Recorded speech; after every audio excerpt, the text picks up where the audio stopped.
All right, we're good. So why don't we get started? Good evening, ladies and gentlemen. Welcome to the July 8th, 2025 meeting of the Milton Conservation Commission. Commission members are appointed by the Select Board to implement the rules and regulations of the State Wetlands Protection Act and the Milton Town Bylaw governing the wetlands. As a matter of formality, number one, we ask everybody and anybody to talk, ask questions, make comments, but please, for record-keeping purposes, identify yourself. Second matter of formality, we introduce ourselves. My name is John Kiernan, a commission member, and I'm going to go right across the top. Steve? Steve Ibis, Conservation Agent. Thank you. Arthur? Arthur Doyle, Commission Member. Thank you. Charlie? Charlie Bosworth, Commission Member. Thanks, Charlie. Wendy? Good evening. I'm Wendy Garpo, one of the commissioners. Thank you, Wendy. And Tom? Tom Palmer, Commission Member. Thanks, Tom. All right, we're ready to go. First one, certificate of compliance at 21 Low Circle. Do we have a presenter? Yes, Joe Morrison from 21 Low Circle. Thanks, Joe, for coming tonight. Appreciate it. And sorry for the wait. Not at all. You're on. Can you tell us what you've done? I know you're looking for a certificate of compliance. Yes. And I do remember being at your house, and I think some of the other commission members do as well. Okay. Yes, so it was a little bit of time has passed actually since I received the orders of condition. That was back in end of July 2021. And then I did shortly after that in August of 2021, I did have 2 trees removed. There were 3 trunks. One was a split trunk, and removed those. And I was under a lot of pressure at home to get those trees down, but wasn't under quite as much pressure at home to file it for the certificate of compliance. So You are a diplomat, Joe. You understand.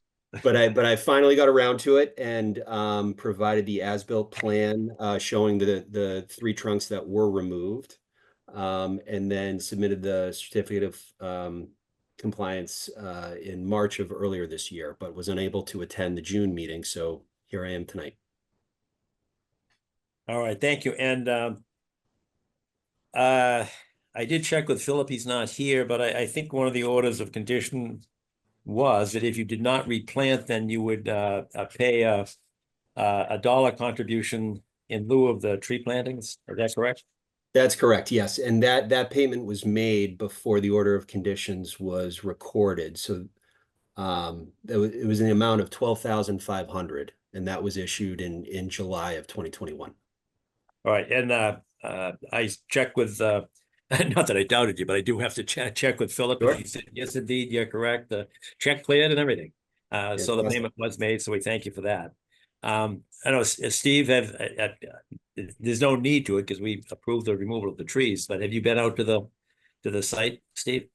Yes, and they're gone. They're not there any longer. Good, we've confirmed that, and the money's in the bank. So any questions from commissioners? Any abutters, members of the public? With that, is there a motion to issue the certificate of compliance? It appears all is well, and Philip Driscoll has attested to that fact. So is there a motion to approve the certificate of compliance?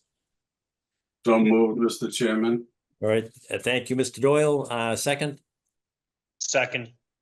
All right, thanks, Charlie. Any discussion? All in favor, Arthur? Yes. Charlie? Yes. Tom? Yes. Wendy? Yes. And Ingrid, thank you for joining us. I know you had a problem getting in. Yeah, thanks for Wendy for sending that alternate link. All right, I couldn't tell if you heard any of that. This is a certificate of compliance. I didn't. I have the papers in front of me, but I didn't hear it. I just came in when you started the roll call vote. Okay, it's easy because we were there in July of 2021. A homeowner wanted to take some trees down. We allowed it. There was a tree plant replacement. There were a lot of trees. And in lieu of that, he made a contribution of $12,500 Yeah, I saw that to the town, to the tree bank. And that's theirs, and it's been confirmed by Philip Driscoll. So the motion was made by Arthur, seconded by Charlie to approve the certificate of compliance. Any comments, questions, or vote? No comments, and I agree. Okay, and I join Karen in agreement as well. Joe, thank you very much. You're good to go. You've got your certificate of compliance. Phil is not back on yet. He will come on. But if you call Phil, and if you don't have the number, I'll give it to you, but he can get the certificate of compliance to you. All right. Terrific. Thanks for your help. Thank All you, right, Mr. great. Moxley. Thank you. Next on the agenda is request for determination of applicability 681, 695, and 725 Hillside Street. And who is the presenter this evening? Do we know? I do not, John. I thought we had somebody, there was a very active, involved group when we did the barn rehab. Oh, maybe what, 3 years ago? Yes, I can't remember. There was that team there, and they're actually pretty good. I don't mean to say that with surprise. They were good though. So I'm surprised they're not here, because my question to them was, this looks like some kind of a Wi-Fi enhancement, or that's exactly correct, John. That's how it was described to me. okay, it says EEAIT 622 Blue Hills Connectivity Project. Everything is here. I read these, and there are 2 of them. One is at Houghton's Pond, and one is at the State Police Barracks, and it kind of, it's a trench that circles the barn that's been rehabbed. So it seemed to make sense to me, but I am loath to do this without somebody asking for it. And I've got Alexander Kennis, Kenis, who is agent for the Joseph Body Company. Yes, that's the man I spoke with. Okay, all right.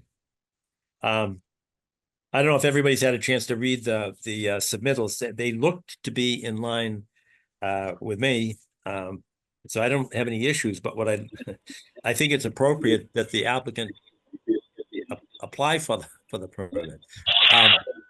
So what I suggest is that I'm sorry, Tom, were you saying something? No, I just unmuted. I would incidentally remark that I read the papers, but I could not tell what the project was. It was confusing to me. I think you're suggesting that it might be a trench for a cable or something. I didn't really gather that. I did look at the aerial photos that shows 3 sites, including another one that you didn't mention, namely the yard that's behind the police station, the DCR maintenance yard. Yeah, that's part of it too. Yes. So, yeah, I would say that I don't know what the project is now, and I think we ought to sort of put it aside till we have representatives. One of the things we could do, and at the end of the meeting under additional business, I'm going to request that we have a special meeting this month, sometime before the 1st of August, for purposes of joining the select board in recommending to both the state agencies, the governor, and to the EPA that they select is actually the most aggressive cleanup option for the Neponset Superfund site. And I've talked to Nick. I've got the letter. I'll send the letter to you. But you do have to read the report. And I'd like to be able to take a vote. And it's not on the agenda, so we can't do it tonight. So what I'm suggesting is we could do it and announce it on the date in July that we meet on site at the State Police Barracks. So if everybody's okay with that, I think it makes sense. Right, Tom? Yeah, although I haven't seen the documents you're talking about. Oh, you mean for the resolution to support the EPA cleanup? I will send those Right, tomorrow the Superfund morning. and Right, I'll send that Okay. out tomorrow morning. The actual report is pretty lengthy, but I'll send you a summary of it and then the select board's letter. and I can address it now or additional business, but my only concern, this is the second phase of the cleanup. My only concern is the time of it. Because they're going to take out the Tillingsworth, whatever that first dam is. And when they take the dam, I'll out, stand it on will, it. it will release the PCBs. And I just want to make sure that it's not at the hatching season for the smelt downstream of the Adams Street Dam. And I think that can be done. We can coordinate with CZM, but I'd just like to make sure that the EPA folks appreciate. I've talked to them about it, so I know they appreciate it, but I just want to make sure that the timing of the dam removal is consistent with the hatching of the spawning of the smelt. John, two things, if I may. Yes. Your phone may be on. My phone? No, it's Tom. Oh, it's Tom. Yeah, it's Tom's phone. Okay. We're good. Thanks. Good, thanks.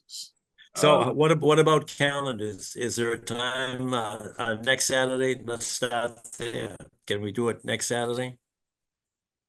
We're going to have some other site visits, by the way. So just look at your calendars. I don't have the dates in front of me, but what are the 3 Saturdays we're looking at? 12 and 19 and 26, John. Those are the 3 Saturdays coming up. Okay, I 12, can do 19, 26. I can do any one of those 3. So Arthur, can you do one of those 3 or all of them? I can do 12 and 19. The 19th, okay. Charlie, can you do the 19th?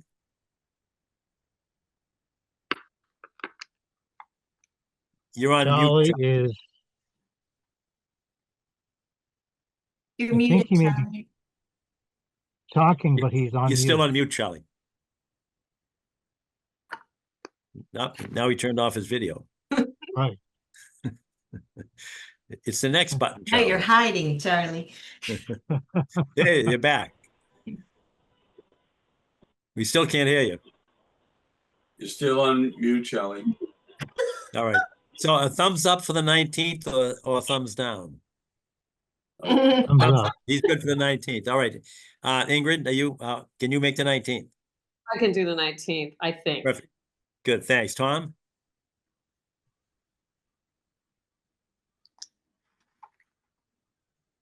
You're muted, Tom. 19th is okay. Do you hear that? Perfect. Thank you. Wendy? Do you hear me? Yes, we heard you, Tom. Thank you. Unfortunately, I won't be available any weekend until the end of August. Oh, okay. Uh, All right. So then we're on for the 19th. And we'll figure out when to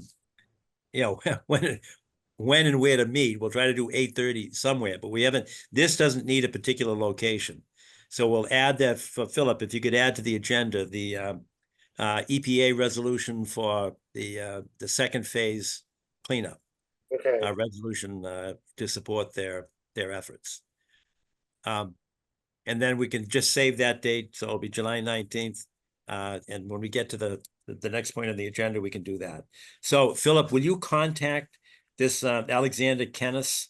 He is the agent for the Joseph Body Company. Okay. And ask him to meet us on site on July, well, that's our site visit, July 19th, 8:30 at the State Police Barracks. Or Okay. at the barn, I guess, is the place to go. Okay. All right, perfect. All right, good. Thanks all. Next John, on the agenda is, yes, John? Yes. Question. yes. How much, if any, cleanup has been done from Mother Brook down to the Hollingsworth Dam to date? I know they think did the studies. quite a bit. No, they're beyond the study. I think that Okay. they already did Mother Brook. And then I Yes. think they got phase 1. And I Phase think one that's was from Mother Brook to the dam. no, They that's did that. they did that site on the bank you can see from the Fairmount Ave Bridge, that old industrial site. That's finished, I think. That wasn't part of the bed of the river, but that was a place I worked for several years. Right, and this plan, they've got a staging proposal for the area where the Patriot factory was, the paper factory. That's their staging area. So this, they've done the Mother Brook, they've done some work on this phase one, but this is to get all the way up to the dam and to remove the dam. Right, And NEPRA is supporting this. yes, So and the select board is supporting this. correct. But I'll send the data out for your look-see before the 19th. Oh, I'll do it tomorrow, but we ought to be up to speed by the 19th. But I wanted to go back to your comment that if the dam comes down, that it's going to release PCBs, et cetera, Yes, and other chemicals into the next leg of the Deposit River. yes. But if that section is predominantly cleaned up, there wouldn't be much in the way of release. Most of the contaminants are in the sediment right behind, right just upstream of the dam. So they're approaching the dam. Yeah, But when they knock the dam down, there's going to be, they're trying to capture it, but it's right, impossible. before they destroy the dam. Yes, correct. They're trying to get as much out before they destroy the dam. The faster they do that, the better, because that dam is based upon the fact that when we were last there, we saw that it was deteriorating very significantly. Yes, And there's one hypothesis that a reason why water was going over the Baker Dam this past spring, early spring, was because there was an increase in the flow of water coming from the Hollingsworth Dam because of the disrepair of that dam at the present time, and that breach is just going to continue to grow. So that it's a really complex situation. The dam is going to go by its own devices or by man-made devices. I agree. Tom, I think there's some background noise coming from your mic. Is there any way you can Yeah. fix that? Can you hear me now? Can you hear me now? Yes. We're getting Yeah, I background think the noise is the noise is the fan on my computer, which is close enough to the mic that it gets picked up. What do you hear when I'm not muted? It sounds like underwater turmoil, cavitation. White noise? It's just like white noise. It's a fan, but that's why I keep muting myself. And I'm sorry about this. I don't know what more to do, but I'm going to mute myself again, and you should not hear it. Okay, thanks, Tom. Okay, are we good? Because we just took care of both the State Police Barracks and Houghton's Pond. Because that's up, that trench is up near where that there's a boardwalk that we approved next to, what's it called, Marigold Meadow? Marigold Marsh, John. Marsh, right. Yep. So the same area, but we can, they're right across the street and up, a few hundred yards. So we can hit them both at the 19th at 8:30. That's 1, 2, 3. Next on the agenda, certificate of compliance at 1362 Canton Avenue. And who is appearing for that? George Collins. Mr. Chairman, George Collins. Welcome, George. Thank you. And you're looking for a certificate of compliance. Yes, yep, this is a septic upgrade. I performed on site inspection. The grass is established in the rear of the property where where we ran the force main.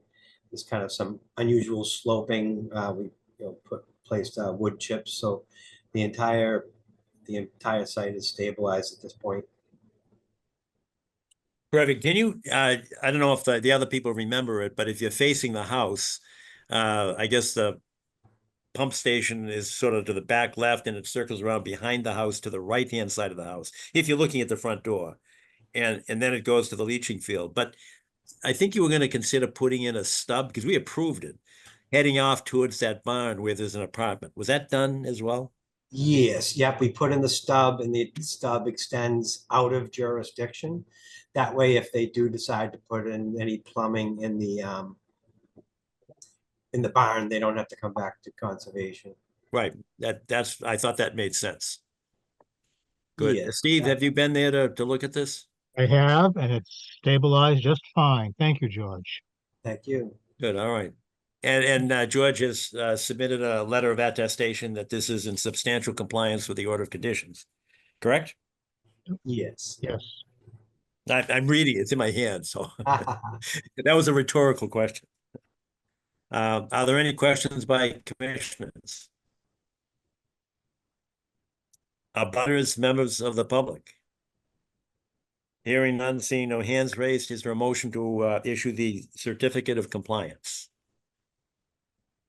Anybody? So moved, Mr. Chairman. Thank you, Mr. Doyle. Is there a second for this? Second. Thanks, Charlie. Any discussion?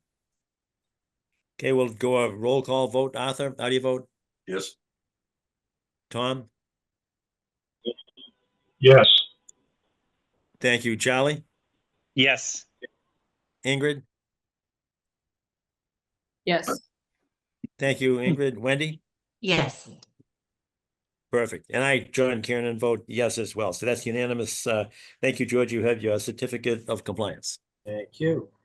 All right. Next on the agenda is 1395 Canton Avenue, and that is a notice of intent.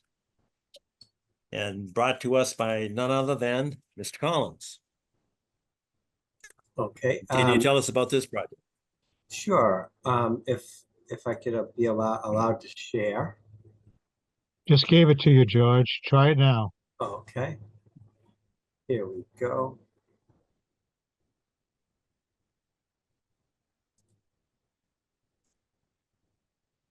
Good. So,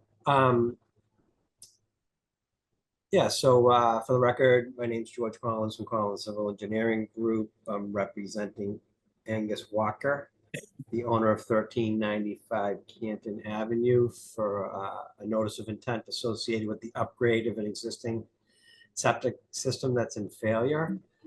And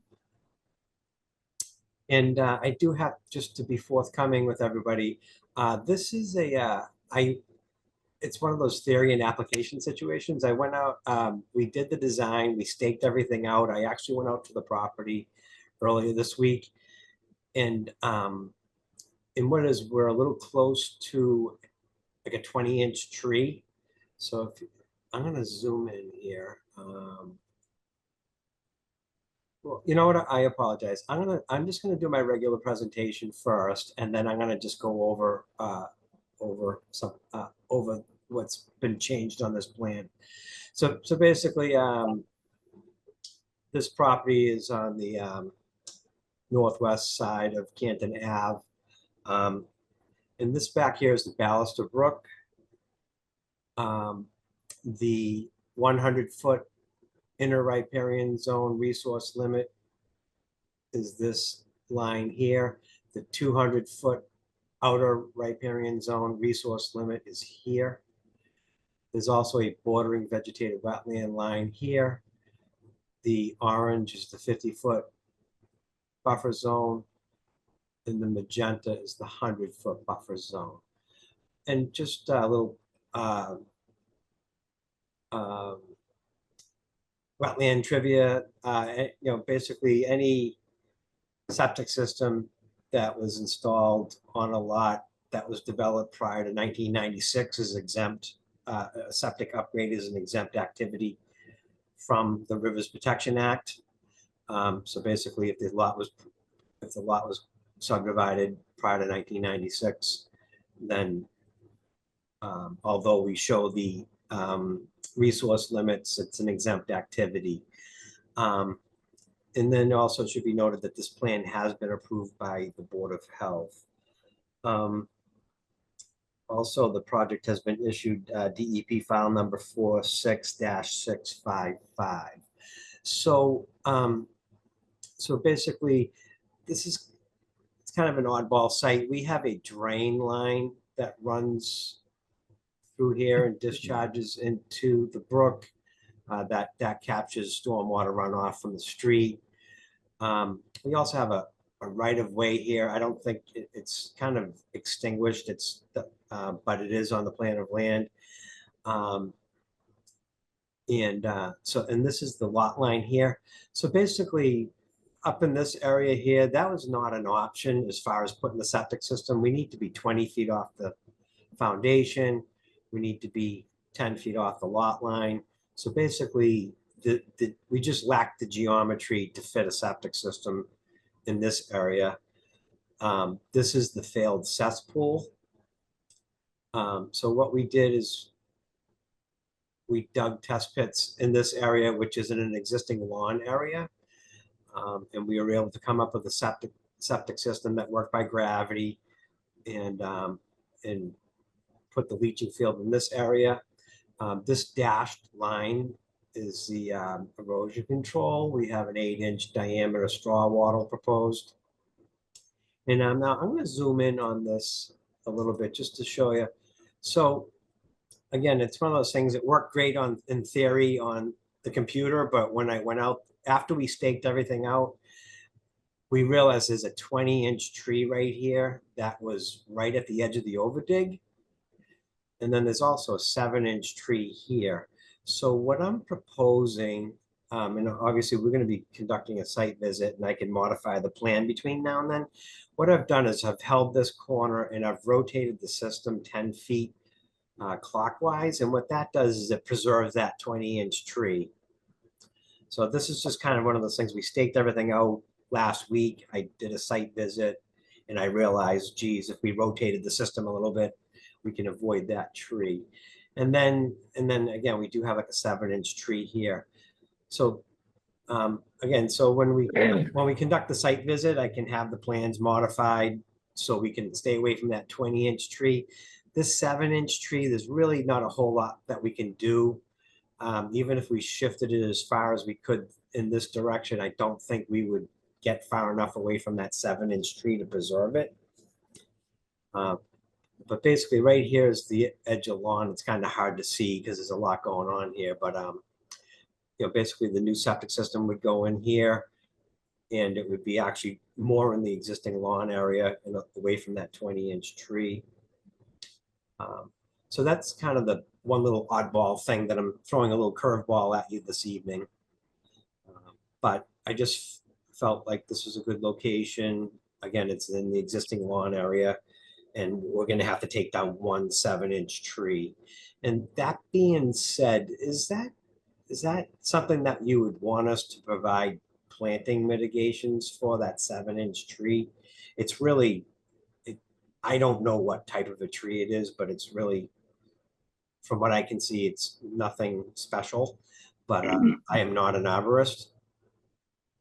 So yeah, it looks like you're within the 100-foot BVW buffer. So the answer is yes, we would expect mitigation. Sorry. Okay, so what would so I could like maybe plant 4 2-inch caliber trees or something like that to make up for the 7-inch or 7 smaller.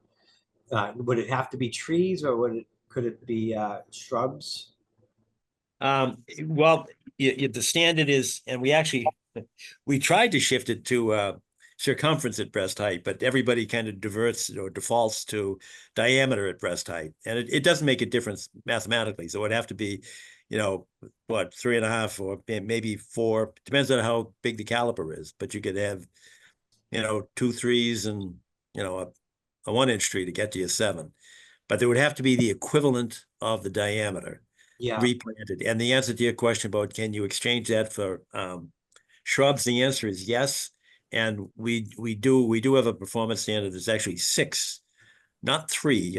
I saw somebody wrote down 3 tonight, but it's actually 6 shrubs per tree. So that would be, and it doesn't sound like a lot. I mean, the yard looks like it's big enough that. Yeah, and is that something that we would prefer to plant down by the wetland probably in this area? Yeah, that'd be good with us. Well, And I don't mean to speak for others, but that's, I And, think. and I, you know, and sounds reasonable. I apologize that I'm not as prepared as I could be, because I honestly, I just realized that we had the tree conflict like 2 days ago. But what I could do is bring the modified plan to the site visit. And then I could, and I apologize, how many plants, shrubs did you say per tree? 6 per tree. Okay, yeah, so I could propose some shrubs in this area.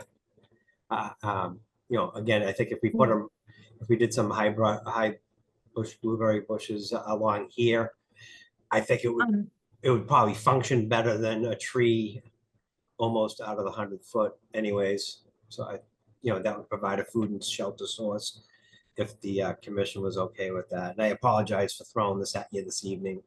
It was just something that I didn't realize until we actually staked it out that there was a conflict. Mr. Collins, I'm Wendy. sorry to interrupt you, but Mr. Chairman, I think that what you communicated to Mr. Collins about the replacement protocol being 6 per tree It is. but that's not for a 7-inch replacement of a 7-inch tree. No, it's per tree. So that if there are 3 2-inch trees, let's just change the math. Let's say it was 6-inch diameter tree, then you could plant 3 2-inch trees. Each one of those trees would be 6 shrubs. If there were 3 2.5-inch trees, we get up to 7. So rather than 3 2.5-inch trees, there would be 18 shrubs. And Mr. Chairman, Steve Ivas here. I was there today taking a look at, for example, wetland flag number 4, where just north and west of the lawn that's on the plan. And that's a very nice sunny area where high bush blueberries would be wonderful to grow. And I apologize, what was that count again? I just want to make sure I'm not going to screw up again. Well, we usually require, we look for 3-inch trees because, and now I'm talking diameter, so I'm shifting away from circumference. So we look for something in the 3-inch caliper area, and each tree is the equivalent of 6 shrubs. Okay. Okay. So if we got, 2 trees and 6 shrubs, or 1 tree and 12 shrubs, that would be the equivalent. But no, Wendy, you're right. It's not for a 7-inch tree, because imagine we're going to be talking later tonight about the 131 Elliott Street with whatever the John Adams oak tree was, 7 feet, something like that. And so I apologize. So with a 7-inch tree, how many shrubs would I be proposing? Well, you get there by dividing the 7-inch tree into plantable trees, and we usually require 2.5 to 3 inches or 3.5 inches. So if you're in that 3-inch range, you're good. So let's say it's the equivalent of 2 3.5-inch trees, that would be 12 shrubs. Would something like that be reasonable? I think we're looking for 3 trees for 7 inches, which would be a smaller caliper. But I think everybody else can speak their own mind, but my gut reaction is that a 7-inch tree would be the equivalent of 3 saplings being replanted, and the 3 would be 18 shrubs. So 18 shrubs. Okay. Wendy, do you have a thought on that or a view? I think that is correct. Do we also want to offer the cash alternative, or is that just further complicating things? I mean, honestly, maybe if the customer might be okay with that, I can talk to them. What would the cash alternative be? It is $500 per tree. Okay, so Per replaced tree, per replacement tree. So in this case, we're talking give or take 3 trees to replace the 7-inch. 15, it would be either $1,500 or Or 3 18 trees shrubs. or 18 shrubs. 3 trees, $1,500 or 18 shrubs. Right. Okay, Or some combination of the above that works for the homeowner. okay. Okay, yeah, so what I'll do is I'll be prepared to present that to the commission at the site visit. I do just have to talk to my client about it. The only other thing would be I could see if I could move this further away to get it away from that 7-inch tree, far enough away. I'll take a look at that as well. That would be the best choice from our perspective. Okay, thank you. I apologize for not being prepared this evening. I appreciate Can your you guidance. answer a question instead of a generic one? I know you've been before the Board of Health and they would have asked the same question, but on Canton Avenue, how far away is the sewer line from 1395? I thought it got almost up that far. Is it a 300-foot line that the Board of Health uses? I apologize. I don't know off the top of my head, but basically they won't even schedule a percolation test if there's sewer available. Right. That's what I thought. I was just trying to, I forget now how far the sewer line goes on Canton Avenue. Yeah. Yes, excuse my ignorance, but I don't know. Okay, well, I'm sure if the, That was investigated originally, and then basically because it was not available, we applied for a percolation test. understood. Yeah, so like I said, I think like you were saying, I might see if I can just slide this over and get it away from that 7-inch tree. And that might clean things up a little bit. Makes sense. And again, I appreciate your guidance. Any questions from commissioners? I have Members one. of the public? I have one, Mr. Chairman. Yes, sir. This is just for my own information. What is the rule in Title V about how close your system can be to wetlands? To what? I apologize. To what? To wetlands? How close can the distribution field be to wetlands? Is there a 50. rule in Title V? Yes, 50 feet. 50 feet?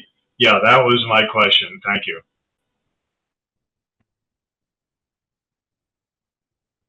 Okay. Hearing no other questions or members of the public that want to be heard, we'll continue with the assent of the applicant. We'll continue this until July 19th, Saturday morning. We'll be there about 9:15. All right, George? Yeah, 9:15 on the 19th. And there's a good chance that'll be another individual from my office there if I am not available, but he'll be well versed in everything. Perfect. All right, great. Thank you That's again. great. Thank you very much, George. Appreciate And it. as soon as that plan is modified, I'll get it to Philip.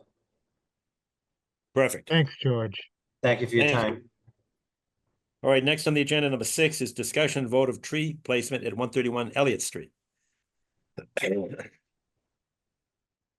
Do we have anybody here, Steve? I don't see. I don't see anybody. No. This is one, and I just had it, while I was going through this. 6 and 8 might make a nice connection here. Because Indeed. yeah, I know I'm jumping ahead, and I don't mean to put anybody on the spot on Peverly Park, but they're looking for money from us to plant trees, which is a great idea. But we don't have 21,000. We're limited to $15,000 in a year. But B, 131, and I think we have now in place that which the order was, and I know there was some discussion and I know there was controversy when this happened, but back in 2015, when we issued the enforcement order, it was after many public hearings, and a lot of people spoke up, and Judith Darrell Kemp, who was a true arborist, a bona fide tree hugger in my world, as I'd like to put myself in that category, and she was very, very invested in what the replacement should be for the 300-year-old John Adams oak tree. And so what you see that Philip you dug out for us, I don't have it in front of me, but the number of trees, there is like 1 12-inch, where are they? 1 black cherry with a 12-inch caliper. I recognize that that's a big tree. And to plant that, I know the survivability is not great. And there is a 75% survival rate for this. I also recognize that it probably has to come in on a flatbed truck, and it may require wires coming down. All of that was discussed. There was a lot of citizens input on this one. So this was, sort of, I won't say it's a compromise, but we tried to be as practical as we could. But there were a lot of people that were pretty exorcised about the removal of that John Adams. That was supposed to be 300 years old, that oak tree that was cut. And our Philip's predecessor, Kathy Bowen, was present on site. Conservation Commission member Ken Nade was present on the site. They tried to stop the cutting down of the tree, and they wouldn't stop. So these were well-attended hearings. So this is not just somebody shooting from the hip. When we came up with the 1 black cherry, 12 inches, 3 hackberry trees with 6-inch calipers, 2 red oaks with 6-inch calipers. I know those are big trees. So what I'm suggesting is, I know we're not even up to number 8 yet, but they're looking for trees in Sumner. And at our last Conservation Commission meeting, we asked everybody with respect to 131 Elliott Street to think about locations in the town of Milton. Yeah. This might be a great opportunity for public plantings, and it would make the Beverly Park folks happy. And it might be a great open space to add trees to. Mm-hmm. I don't know, I just throw that out there.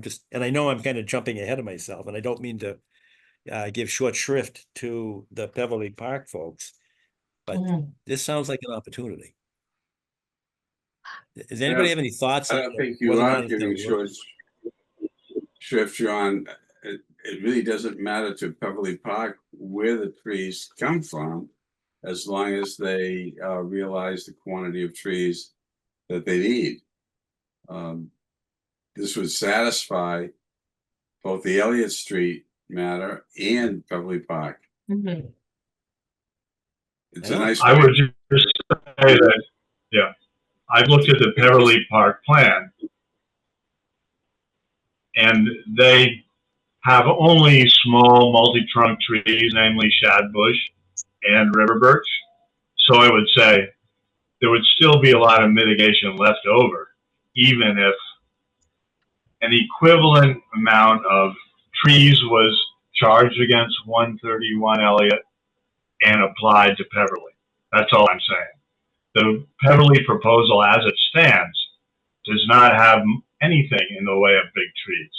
I think there's only trees planned to go in a circle or ring around the play area. That's all that's on the plan to date, as far as I know. I know, but couldn't you consider this an enhancement or a betterment of that plan? And I'm not a landscape. Oh yeah, there's a lot of room there. It's a large area. There's room for many more trees if that was desired. And there's a history of tree planting there, and it hasn't been that great. There was a European beech that was planted there, and I think looks pretty bad. I don't know if it will survive.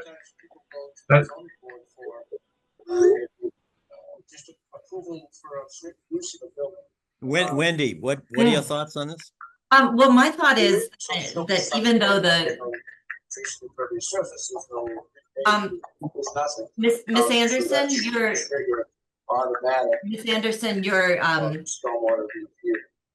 Yeah, Debbie Anderson. Thank you. Thanks. We're picking up your background noise. If you wouldn't mind muting your.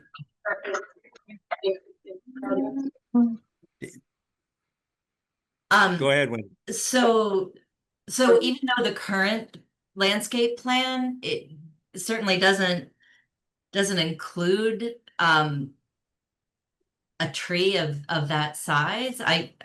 I'm guessing it's just because, I mean, who would conceive of having the opportunity to plant Project subject to tree of that size that provide instant shade? Let me try it again. Debbie Anderson? Hello, hello. Yep. Debbie Anderson? Can you mute your phone, please? We can mute her. Whoever is in control of the Okay. Steve, can you do that? Steve's the host.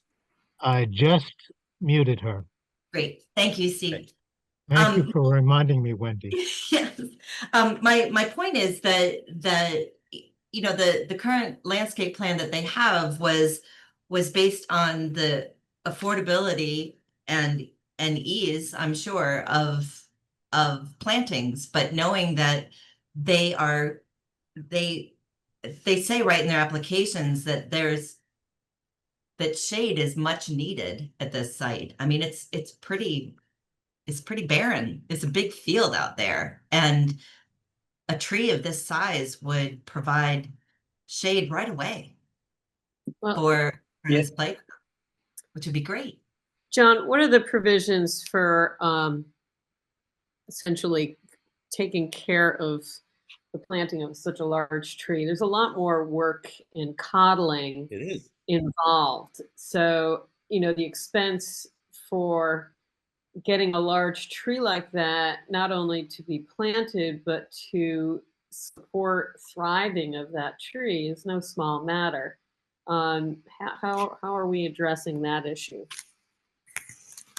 We haven't. I can tell you that the land is owned by the Conservation Commission, at least now, but the mowing is done by the Park Department. So my gut reaction would be, I'll do what I've always done. Go to the Park Department and say, hey, can you guys help us? Yeah. And that generally between the Park Department and the DPW, they've been really good to us. And I don't mean to, lean on them too much, but it's not in the enforcement order. Other than the 75% survivability is still our Yeah. performance. Getting So right, it would right. be, Exactly. it would behoove the Well, it's a shame to applicants. lose a tree like that after the expense. And I mean, I'm just saying it's not trivial to keep something like that alive Right. and thriving. Yeah, but No, I agree. it's not clear to me who is responsible for that cost of transporting and transplanting and maintaining that tree. Well, I think Oh, it's 131. he's got to deal with Yeah, W. It's not. Why wouldn't it be the applicant? It it is. They are this is an enforcement order Right. against and I was hoping Steve Conley would be here tonight. But I don't see, I think he was here last meeting, Yes, Yes. he but not was. this meeting. Yeah. So he's the applicant. John, And we had many meetings on this. Yeah. John, Charlie. if I may jump in, I agree with Wendy on the fact that Peverly has had some their landscape design is based on the affordability of what they're trying to create at Peverly Park.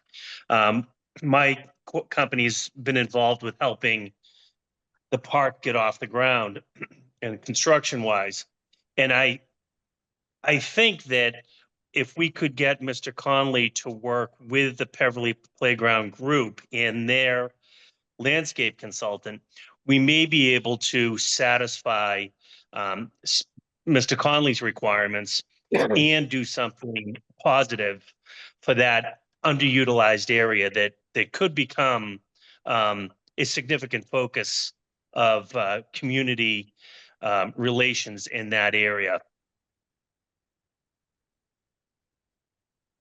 Yeah, no, I agree. One of the questions that I know we're going to get is the same question or questions that came up with Algerine Corner. And that was somewhat controversial as well. And some of the folks were saying, well, that's a place where kids play baseball, we don't want a rain garden there. And I'm not aware of any sports activities that are scheduled there. I know once in a while some kids are running around throwing a football or, hitting a baseball, but none of the youth sports are there as far as I know. Philip, do you know? No, If- I don't. I don't think there are any sports there. I don't think so. I just I didn't know don't if think we we're it's gonna big get enough for any pushback. sports. Say again? I said I don't think it's big enough to have any organized sports there.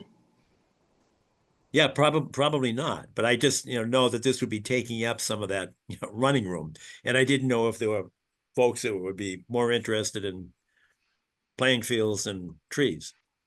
I know our push is for trees. Well, the playground design is quite extensive. It's taking up a good portion of the property. It may be a good opportunity to focus on creating an entire park area there, not just for the playground, but where they could get some decent sized trees in there for shade and walking and benches and whatnot. When I looked at the plan, Charlie, it looked bigger to me than the original plans that I saw. And do you know the acreage? Because we could have a real problem with Article 97. We, the Conservation Commission, could have a problem with Article 97. I do not know the comparison of the original plans to the latest ones. I do have the latest plans. I could reach out to the design team and see if there has been any sort of square footage creep from the original design. My memory I think for it is. better or for We've worse, got to hold them to that. Go ahead, Arthur. my memory for better or for worse is a recollection of approximately 4 acres for Beverly Park. Yes, you are correct. But if you look at the plan that we've got, go ahead, Charlie. Yeah, the overall size, I agree with Arthur. I think we're around 4 acres. The park design itself is substantially less than that.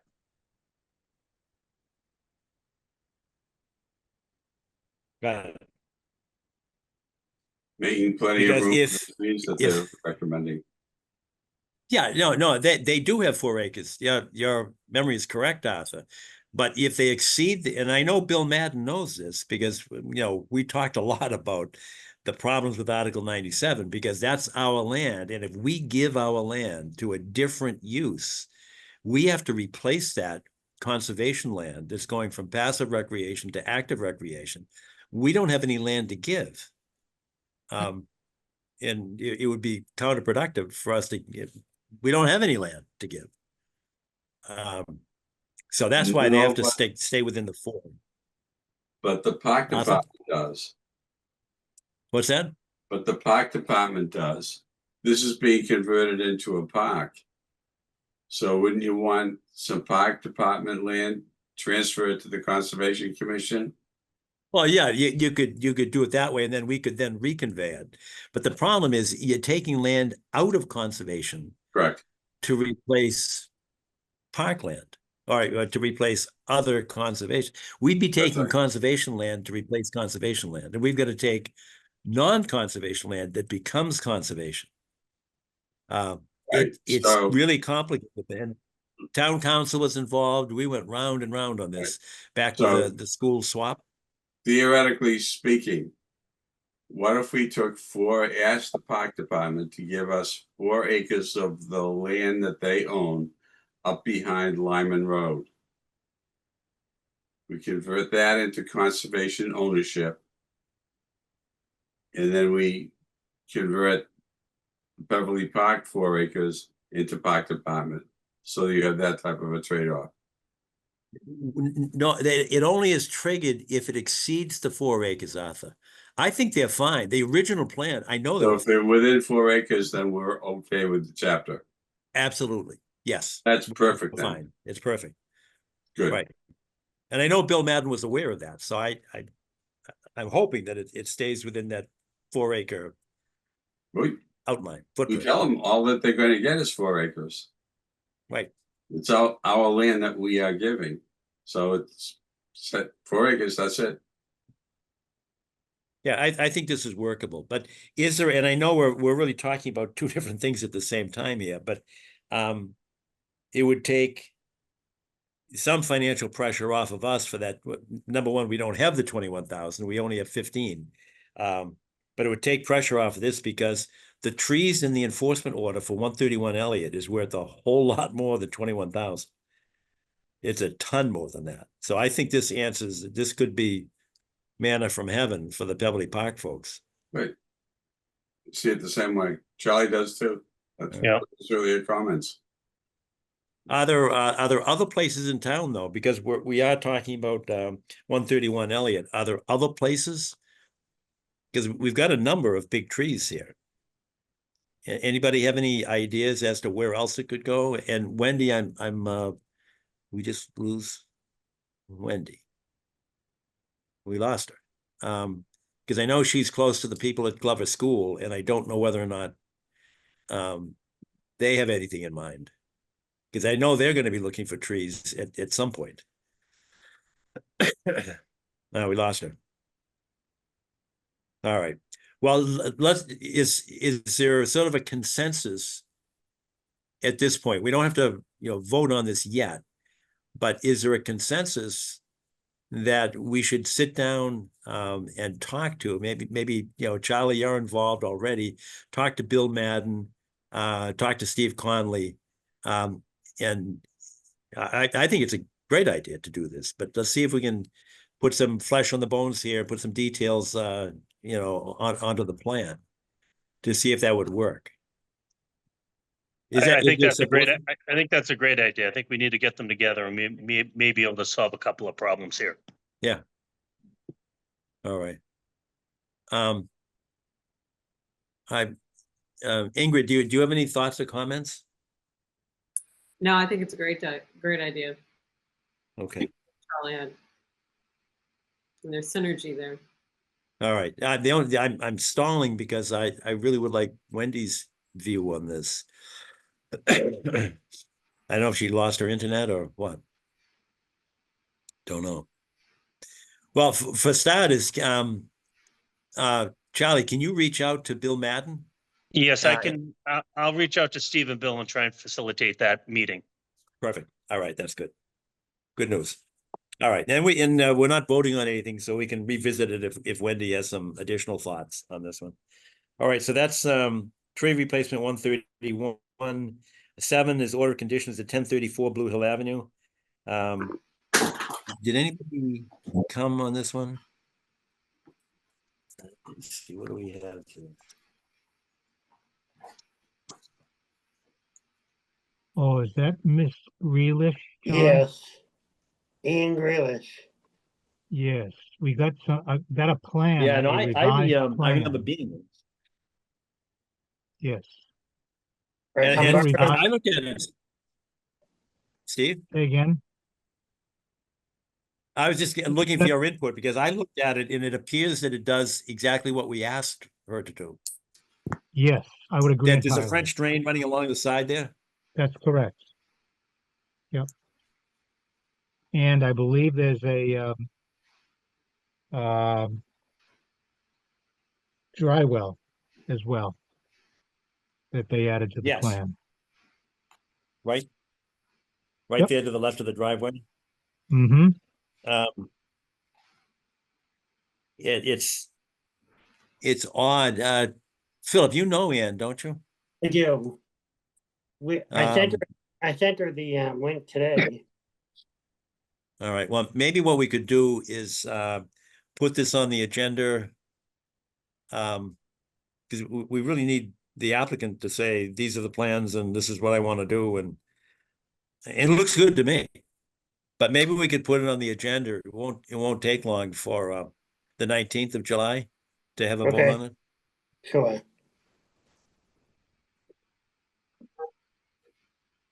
Okay, so we'll continue that until the 19th of July.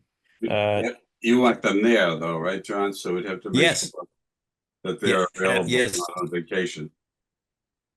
Correct. Right. I mean, I think it's appropriate to have the applicant. Yeah. Apply. So Okay, and Beverly Park. We'll I'm meet sorry. them, we'll meet them at 1034 Blue Hill Ave. Yes. Okay. All right, and we've already talked about Beverly Park. Charlie's gonna run that round. Number 9 on the list is certificate of compliance, 38 Barton Lane. I'm here for that, John. Ned, Ned is that Corcoran. you? Oh, good, Yes, thanks. Ned Corcoran, on behalf of Paul and Suzanne Barry, who are the owners of the property at 38 Barton's Lane. We have filed an as-built plan and a certification that the work has been performed in substantial compliance with the order of conditions.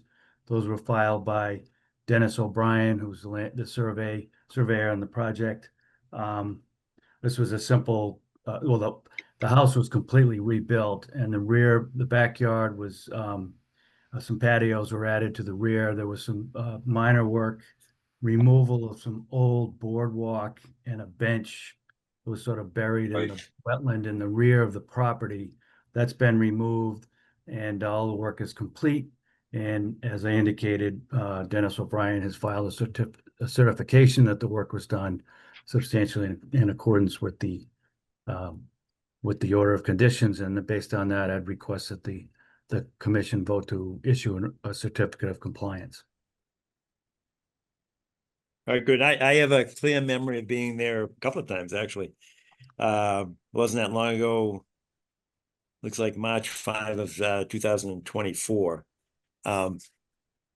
So, Steve, have you been there? I have. I was on the site for, I don't know, maybe about an hour with Ms. Burke. And we talked about the plantings that she had made on the site. Barry, Mrs. Barry, Susie Barry. I'm sorry, Barry. Forgive me, Susie. So tell us about the plantings. Well, so all of the plantings are in the plans, and they're all native within the 100-foot zone. And within the 25-foot no disturbance zone, we basically haven't done anything, and it looks like nature has come back. There's a lot of natives there, and I pointed out a couple of plantings that looked like they were not natives, and they were intentionally planted by the previous owners. I think they were Asian roses, and they were planted all along a line. And Steve told me that I should be taking those up as they come up. You should be what? Removing them, since Oh. they're invasive roses, Asian rose bushes. I haven't. Are they done? Do you know that? I don't know. Are they, Steve? Are they invasive or are they simply Multiflora non-native? rose, Multiflora. John. Multiflora. Oh, multiflora. Okay, got it. Yes, you know those. Yes, I Yep. do. So I haven't done anything yet, but the best time for me to do any removal of that is in the springtime. So that's really kind of the plan there.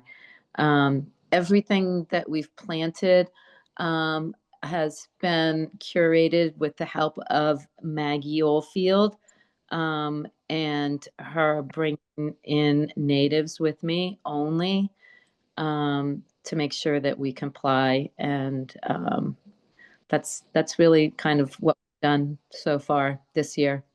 Sounds pretty good to me.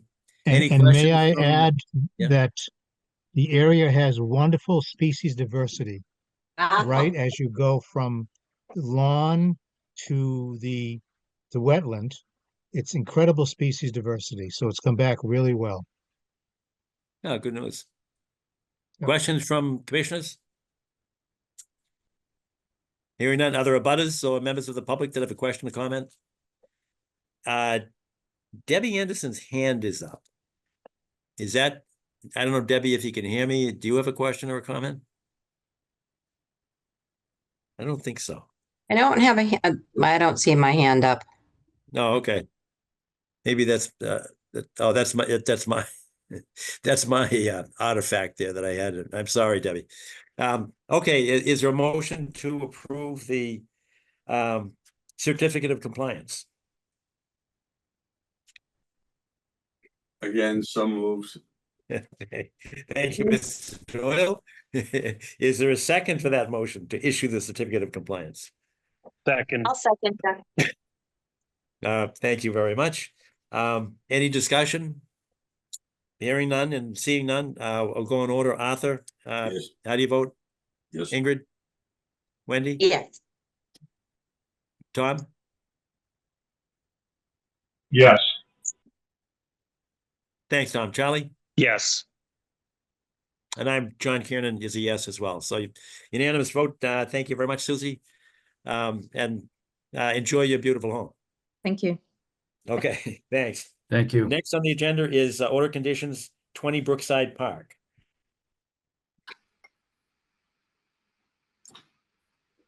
Hi, Debbie Anderson. I'm representing the applicant, Hugh Donnelly. So I don't know, Steve, do you want to go over the background on this, or do you want me to? If you would do it, it would be great. Thank you. Okay. Yep. So from what I understand, this project has already come before the commission and was reviewed and approved and was voted on. But there wasn't a DEP file number. So picked back by DEP, who requested that it be refiled. I noticed when I was reviewing it that the project is in riverfront area. So there were the riverfront area standards that needed to be met. So the project is adding 244 square feet of additional impervious area. And the existing impervious is over 10% of the riverfront area located on the property. So they're required to provide a 2-to-1 mitigation. So they're proposing that through the removal of 500 square feet of existing lawn area. And seeding the area with a native seed mix and installing 6 high bush blueberry shrubs and 6 winterberry holly in that 500 square foot area. And that would be considered a no alteration area going forward. So like I said, they haven't changed the proposed project at all since it was approved by you. We just kind of went through and tightened up with the riverfront area standards. We did get a file number from DEP today, 046656. So presumably they have at least looked this over and issued the file number. Did we sign anything? You said we voted on it. I don't recall. From what I understand, you did vote on it. It was issued, and it was given to the applicant to record. And when they went to record it at the registry, they wouldn't record it because it didn't have a DEP file number on it. And apparently it was never filed with DEP. That's correct. That's Okay. exactly what happened. Huh, that's So right. DEP had issued, I guess, a letter stating that they wanted us to kind of start from the beginning and refile the notice of intent, and paying attention to the riverfront area standards to making sure that it complied. And Debbie, there was no change in the grading either, was there? No. Exactly. Okay, good. Just checking. Yep, the project's exactly the same. Is there any value just looking at the plan? And I'm not suggesting you need to because I'm impressed with the mitigation area. And I know it's 500 square feet, but would there be any value to like some kind of a catch basin or Caltech chamber for roof drainage off the proposed new addition? And I'm not suggesting that you need it. I'm just saying, is there any value to it?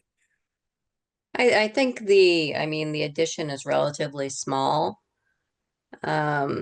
So No, I know that. And Hugh, this is not really a cost issue. It's not a big deal. I would, I'm I just would looking for agree, best value. that's all. Debbie, I don't think it's necessary.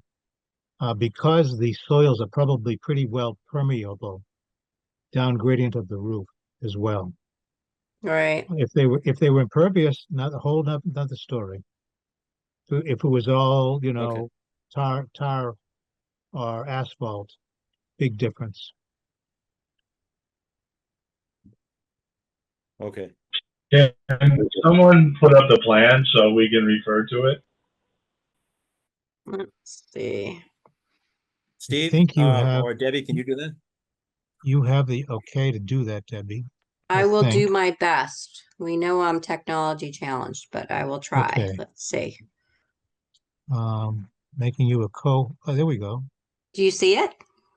Yeah. It's coming on. There we go. Yes, there it There is. it is. Well, that's exciting.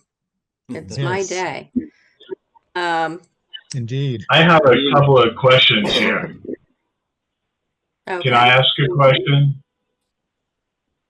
Can I ask a question?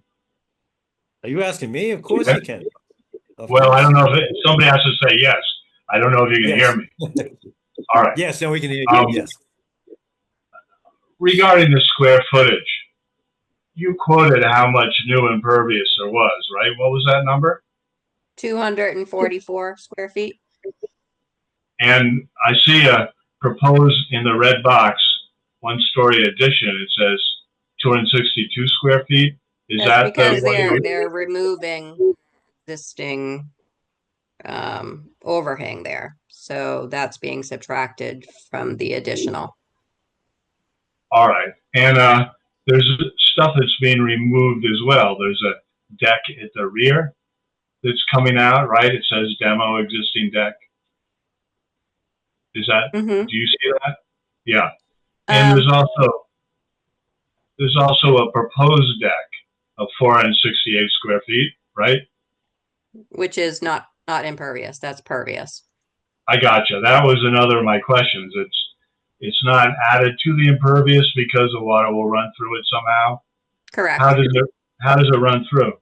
It's like Tyvek or something? Well, there's slats between the In between the deck boards. thank you. Okay. All right. Yes. Yeah. And as I look at the green area that you call the mitigation area, I think that's fine. I would note that something that's not on this plan and ought to be on the plan is our no disturb zone, which, in your submission, which was very well done, I thought, and explained all the standards you're trying to meet. I appreciate how exhaustive that was, but I would say for a plan showing wetland resource areas in Milton, we need to have the no disturb zone shown on it. Just for housekeeping purposes and so that the landowner and everybody knows what our bylaw is. I don't see that 25-foot no disturb zone on this plan. Am I correct about that? Yes. Yes. Yes. I've got it in my hand. Yeah. Well, I think going forward, it really needs to be on plans in our town. And it's not on here, so I would request that it be added to the plan. That's pretty easy, Deb, don't you think? We can Yeah, take the vote I'm sure we can condition. contact the surveyor and have them add it. Yeah, that sounds like an easy task, and again, it's not something that it will be expensive.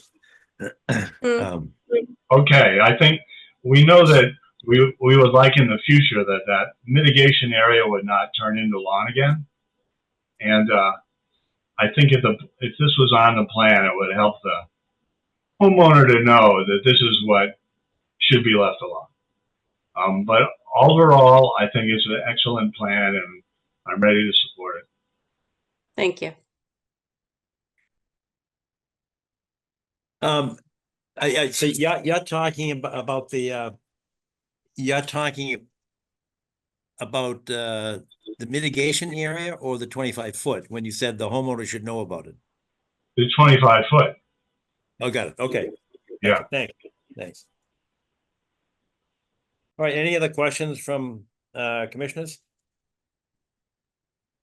Any abutters, members of the public that would like to make a comment, ask a question? I don't see anybody. So is there a motion to vote this order of conditions on the condition that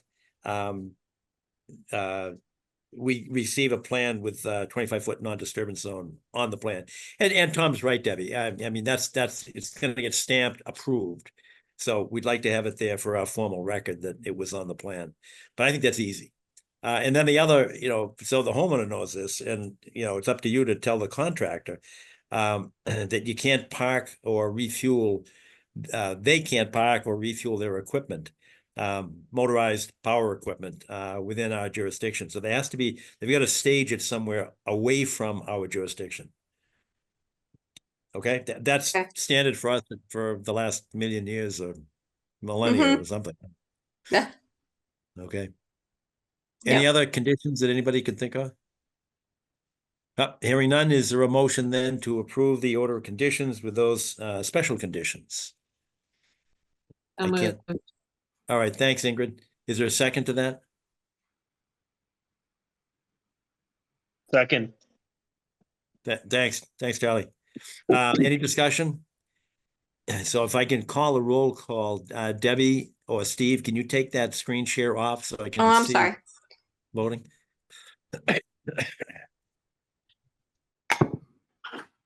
Perfect. Thanks. Arthur, how do you vote on this? Yes. Ingrid? Yes. Tom?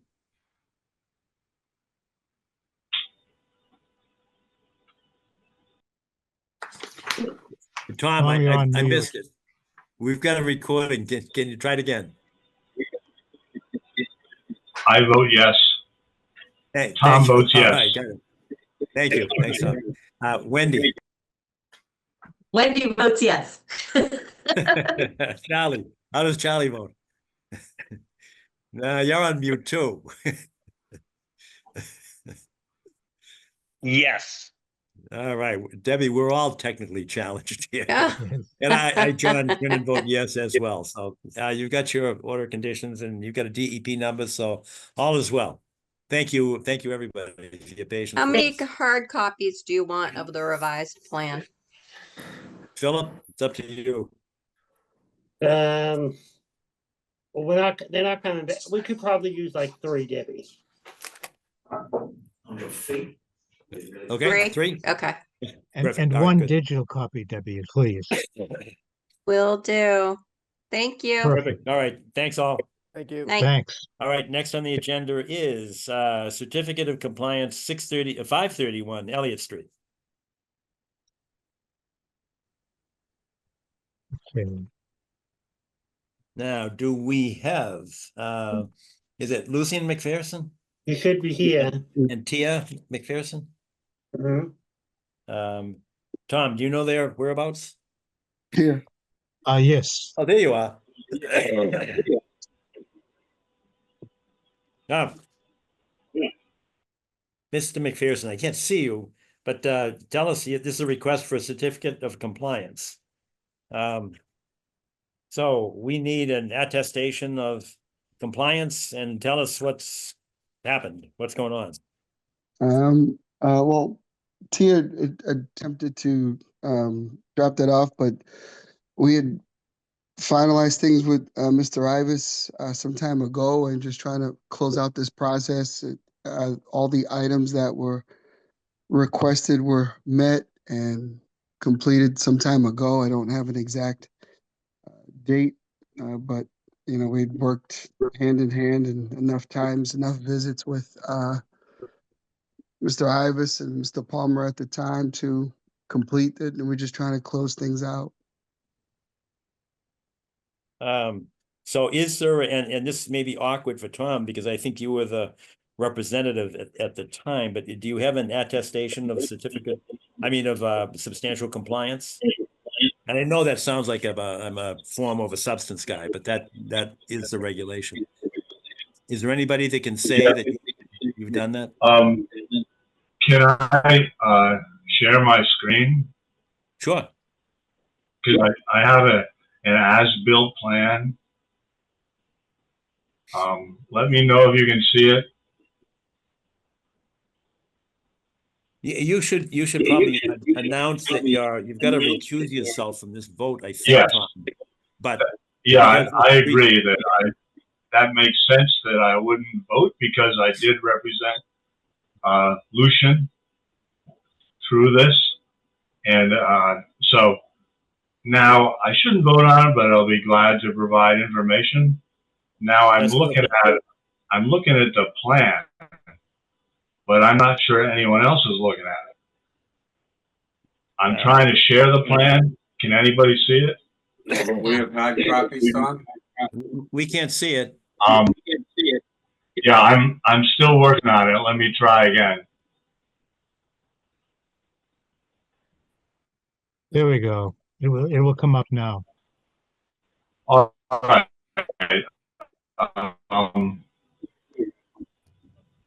Can you see it? Yes. Yeah, we can, yes.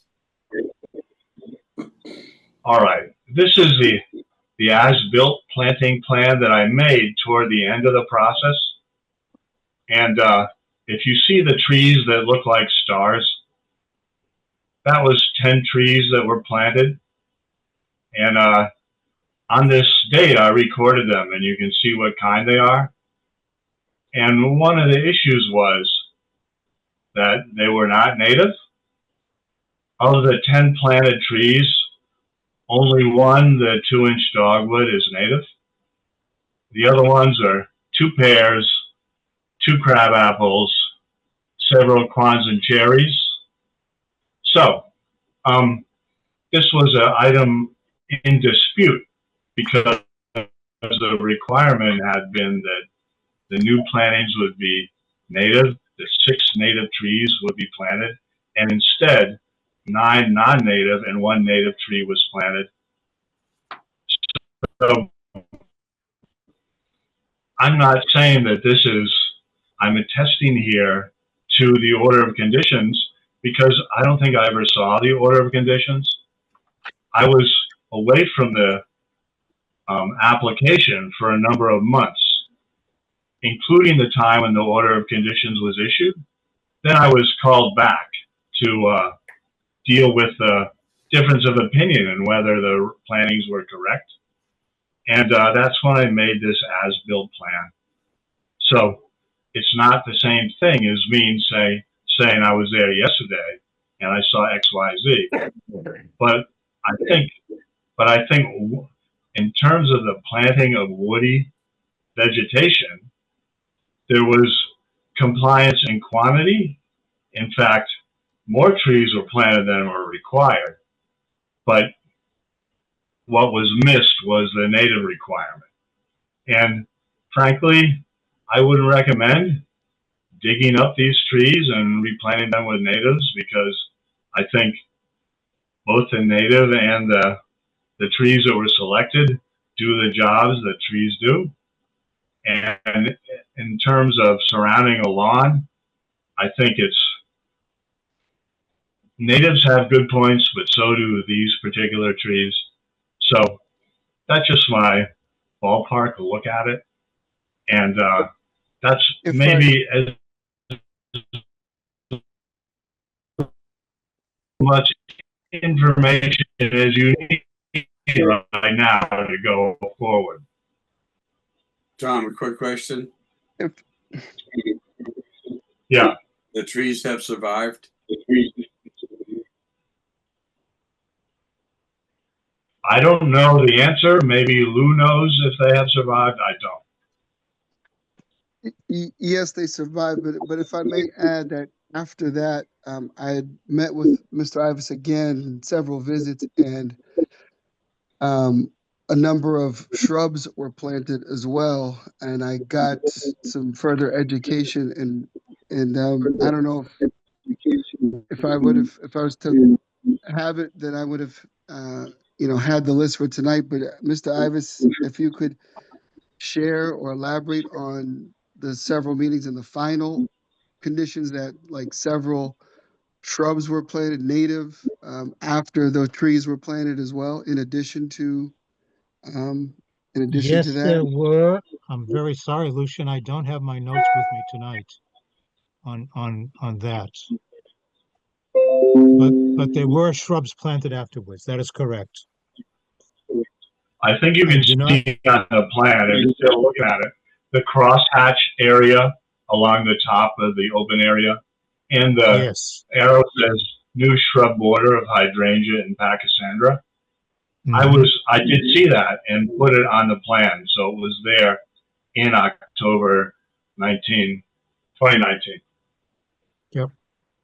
Agreed. I'm confused on a couple of things, Tom.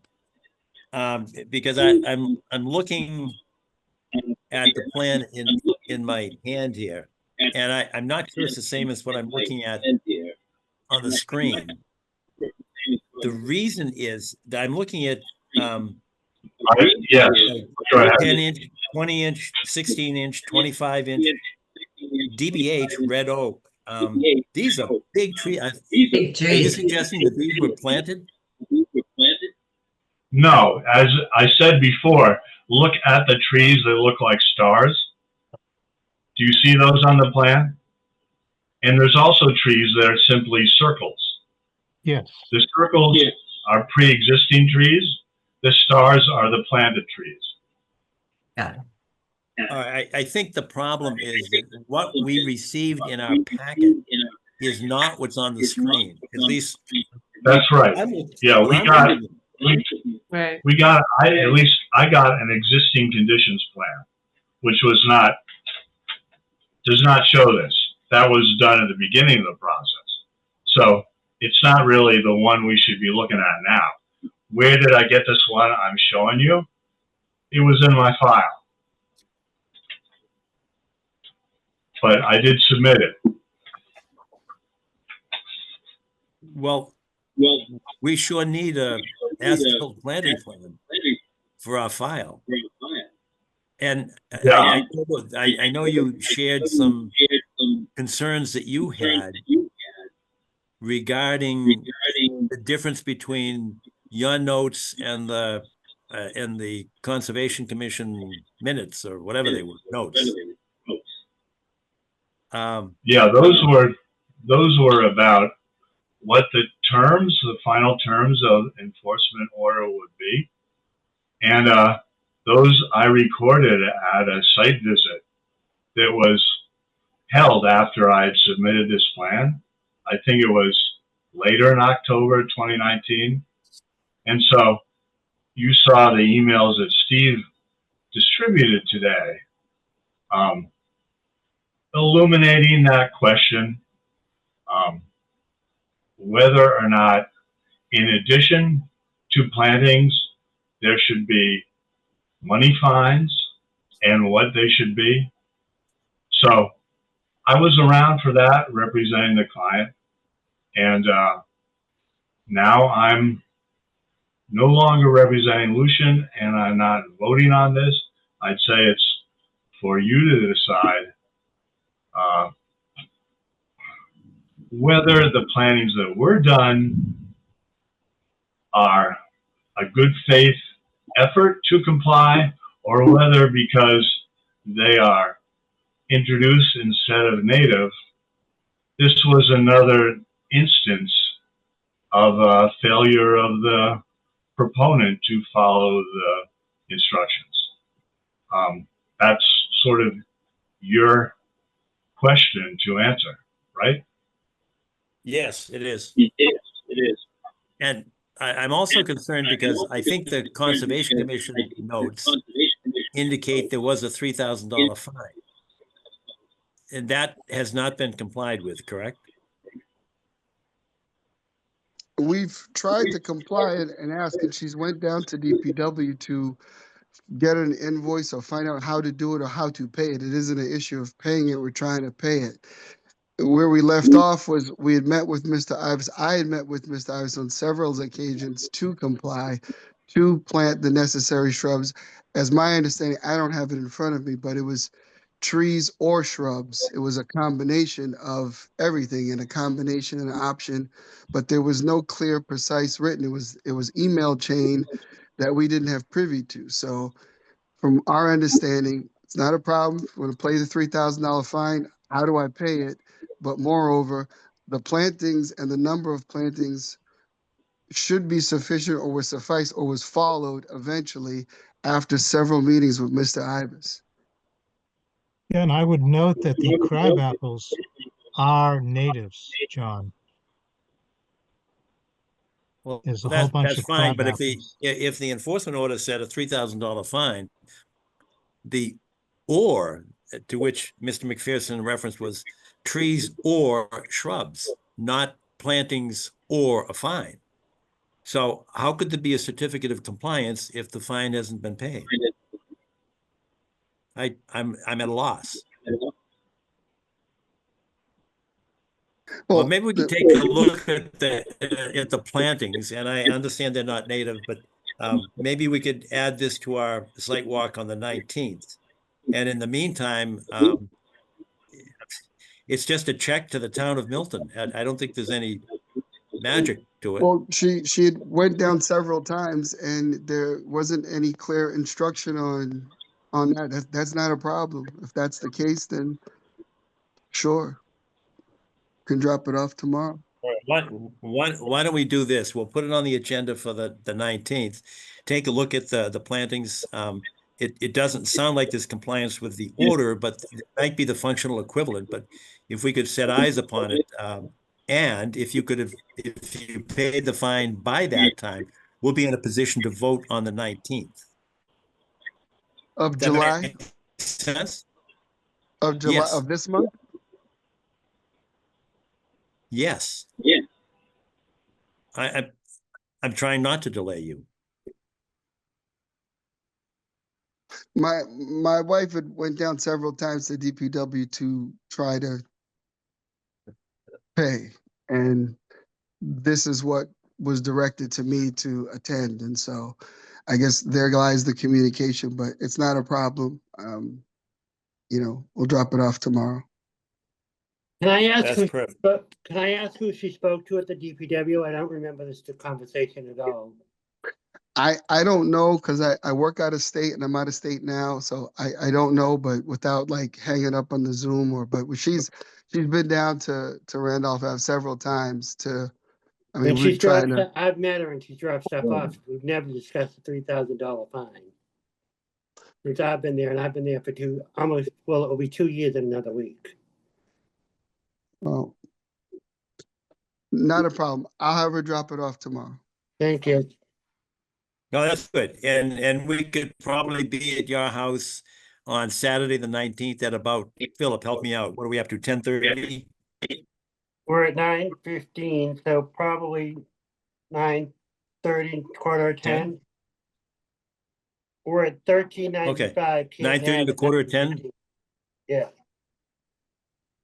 Okay.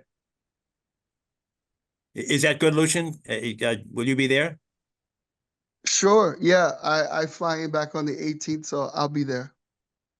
Oh, perfect. That's good news. All right, good. Any other questions, comments from commissioners or abutters, members of the public?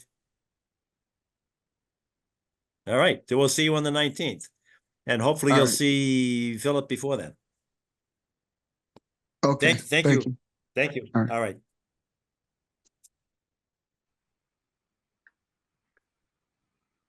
And I've got to go back, Tom, on that one.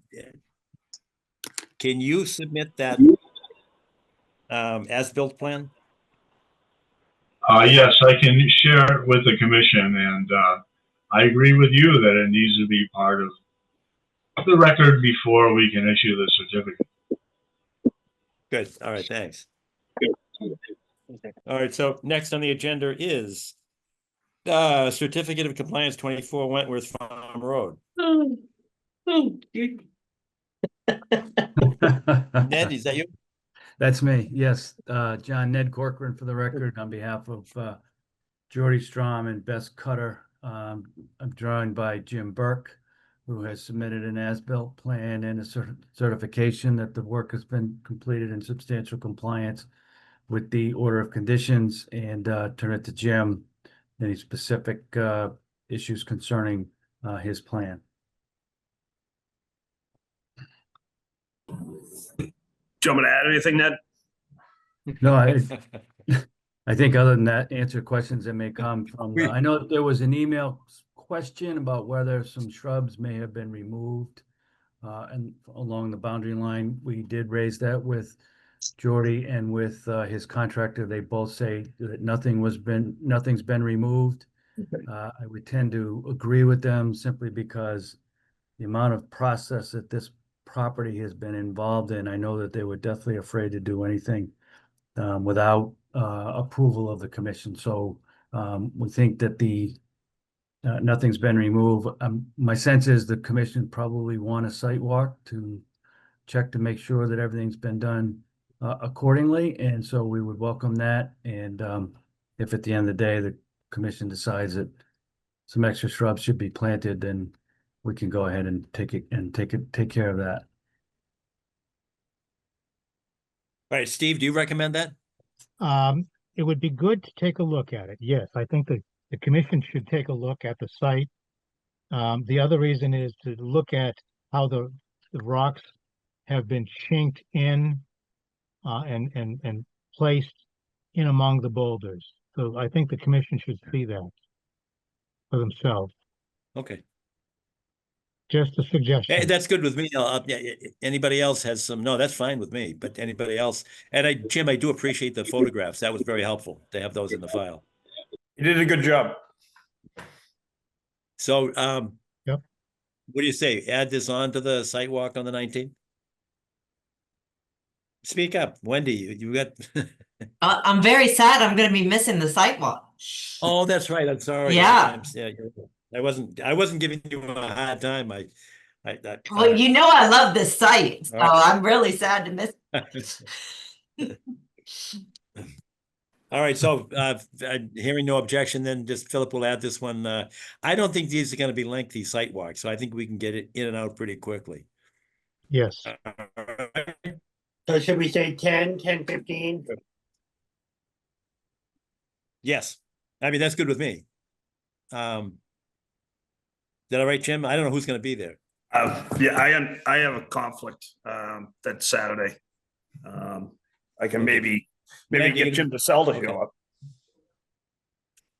Oh, I don't know. Get him out of bed at that hour. I don't know. Saturday morning. I know. What a partner. All right, Ned, you'll be there.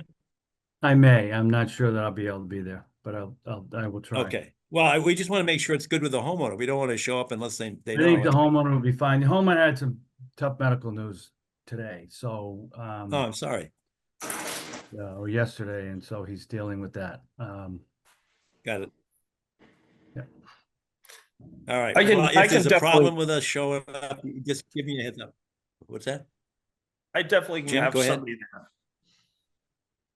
from my office. Okay. Okay. So we'll add that. All right. Thank you very much. We'll see you on the 19th. Great. Thank you. Thank you. Good night. Thanks, Ned.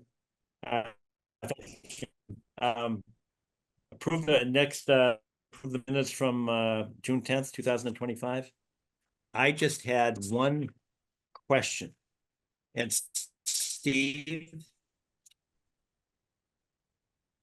if I can I'm ask listening. you, go to number 8. It's a new business A. It says JK reported that he, Steve Ivas, and who else was there? Who's Philip PD? Driscoll. That's Philip Driscoll. Oh, okay. I had Paul in my head and I couldn't figure out Paul. Oh, Phil Driscoll. All right, good, thanks. That was my only question. Otherwise, I've got no problems with the minutes as written. Thank you, Steve. Any Sure. other revisions, questions? Move to adopt, Mr. Chairman? Anybody? Yes? Move to adopt? Yes. Oh, thank you. Is there a second? Second. Ingrid, thank you very much. Thank you. Any discussion? Hearing none. Arthur, Yes. Tom? Yeah. Ingrid, Yes. Yes.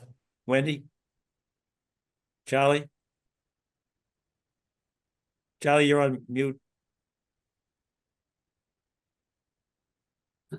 Still on mute. It's that Yes. button. Yeah, all right, got it. All right, and I, John Kieran, vote yes as well. Yeah, unanimous.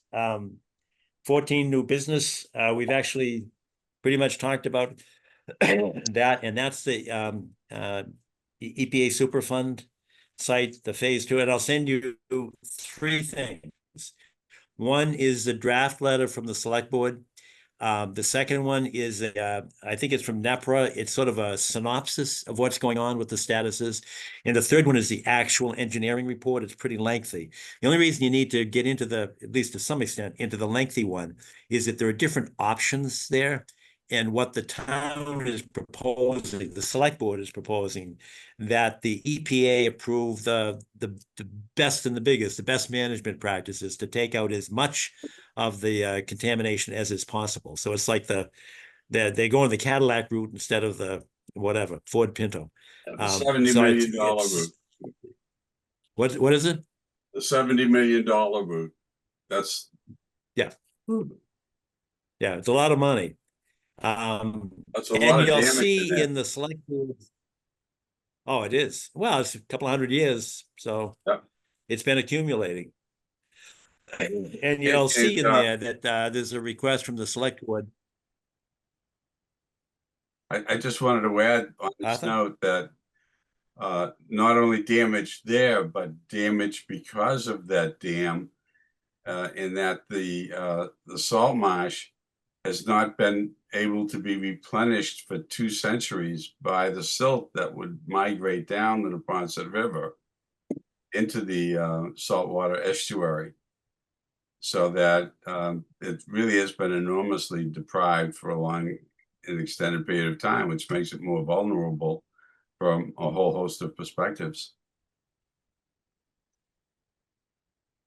So bye-bye Baker Dam. All right, and that's well, there's another component to this, and that's a request from the select board to EPA to consider the downstream side of the Adams Street Dam, the Baker Chocolate Dam, because that's where we had a state grant, but I think the state grant was just like 3 or 4 million to dredge the harbor at Milton, right out next to 88 Wharf Street, Milton Yacht Club. And now it's ballooned up. Ty and Bond did a survey, an engineering survey, and there's a ton of contamination there. So the cost ballooned to 37 million for us, and the state grant didn't carry that. So we're asking for adjacent site approval, which if you're adjacent to a Superfund site, you can get kind of swept into it. They'll expand the frontier and put you within the footprint of the cleanup. So we're asking for them to, while you're cleaning, upstream of the Baker Dam, please clean downstream of the Baker Dam. It'd probably be cheaper for them than for us to start anew. Oh, yeah. All right. But you'll see all that in the letters. Philip? Sorry. No, I thought you wanted to say something. No, I do have new business, so when you're done. Okay, I'm done. All right, I have 2 things. There's a site walk. There's a site walk with the superseding order of conditions for Randolph Ave and Chickatawbit. I sent you the invitations. It's July 21st from 10 to 12. I can resend it if you want. And if more than 4 people come, I have to post it as a meeting. July 20th, what day of the week is that? Monday. It's What 2 is it? weeks from yesterday. At 10 a.m.? Right, 10 to 12. I'll resend it tomorrow. And what is the superseding order? I didn't see it. Oh, I'll send that too. But what do they say? To be honest with you, I didn't read it. I just sent it, but I will send it tomorrow as well. Okay. Basically, John, it allows the work with less Less Conditions? conditions. Okay. And who knows, Philip, you might know this, or Arthur, everybody might know this. Where was that terrible fatal accident? How far away from? Hillside, What is it? Hillside, John. It was Randolph right at and Hillside. Wow. And Recently, remember, they John, told us that this was the 5th highest accident rate in the Commonwealth, Correct. that intersection. Not Hillside, but I mean Chickatobit. Right. That's pretty frightening. Mm. Wow. Bill, did you say Monday the 21st, Yes, Monday the 21st from 10 to 12. 10 to 12? And then we're gonna meet where we met for the original one. When we met with them a couple of months ago, you know, in that parking lot off of right that first parking lot, right there. What's this? We're gonna meet at the parking lot. What's it for? It's to go over the Superseding. superseding order of conditions. But it's issued, though. Am I correct? It's issued? Yes, the superseding. Or did they just appeal? It's an appeal. They requested a superseding order. Oh, but they don't have this. I was gonna say that's awfully fast. But That's right. They don't have it yet. And we need to decide whether we have a position about their request, because they threw out a number of our conditions. Yeah, well, I think we have to read it, and then we can discuss it on the 19th. You may put it on the agenda just so we can talk about it, Philip. Okay. While we're going from place to place. And then it would be a couple of days later, that's a Saturday, and then that Monday is the 21st. Okay. All right. Any other additional business? I do. I'd just like to say that I perhaps can attend, but I don't know if it's necessary or not.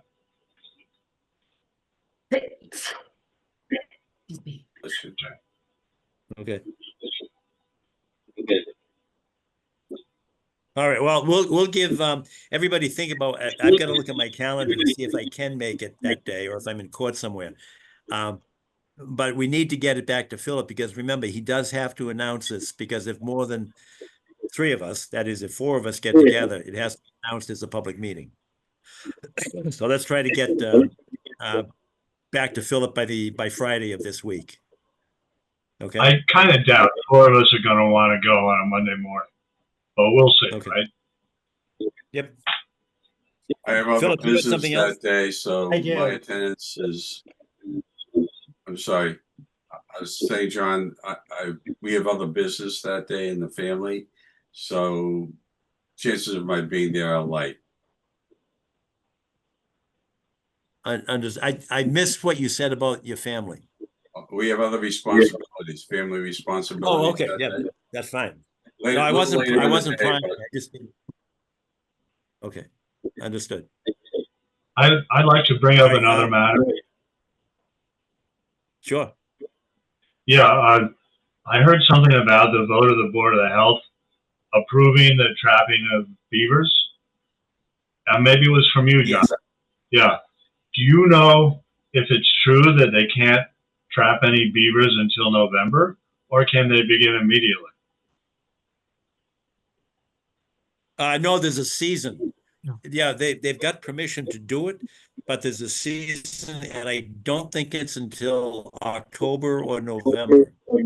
So it's not immediate. And then if they get rid of the beavers, they do have to come to us to take the beaver dam down. Yes, that would be altering a wetland. Do you know who made the request to the Board of Health? Was it the DPW? Yes, it was Marina Fernandez. Yes.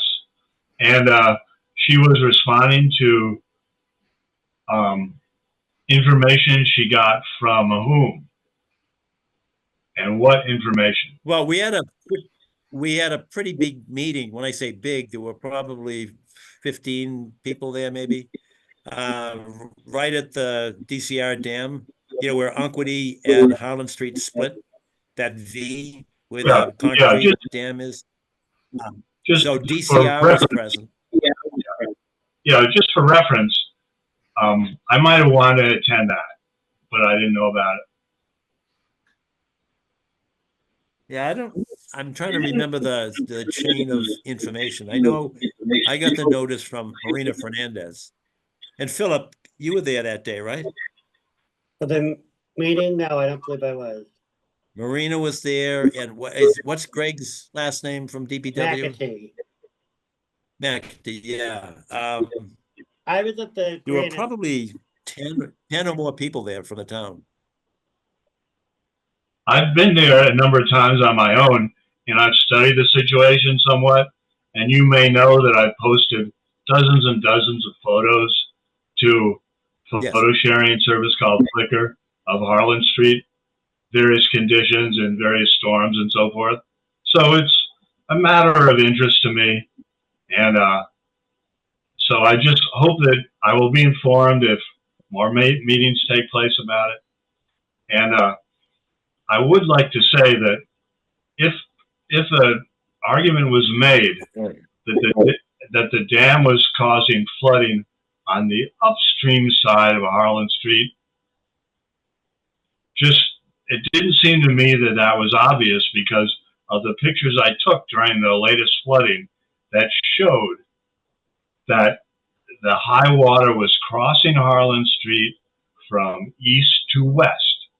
And on the downstream side, it was plunging over the shoulder into a lower level. So to hear, after seeing that, and then hearing the remark that the dam was causing flooding on the upstream side of Harlan, it didn't seem obvious to me because of this drop in level on either side of Harlan. If it was causing flooding, wouldn't there be flat water going above and across Harlan Street, which was not the condition? It may be that simply holding the water level higher on the downstream side of Harlan Street, which the Beaver Dam does, will make it true that when a storm does come, it can start rising from a higher starting point. But the fact was, during that most recent flooding of Harlan, as I said, I didn't see any evidence that a dam was backing water across Harlan Street. Just a note, a factual note. No, understood. And some of the people there had explored on the east side of Harlan Street and indicated that there were a couple of beaver dams between that point, the low point of Harlan, where the water's crossing over, and the golf course. They thought, Yeah, two of them said who was saying that? Who was reporting that?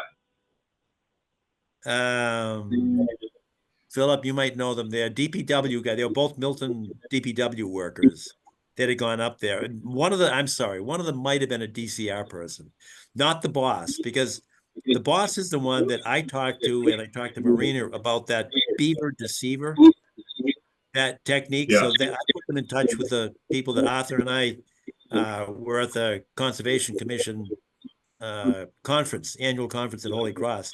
And two guys made a presentation about how you don't have to trap them. You can use this beaver deceiver. So Marina was very interested in that, and she did have a meeting with them. And they said it won't work with a dam of that length.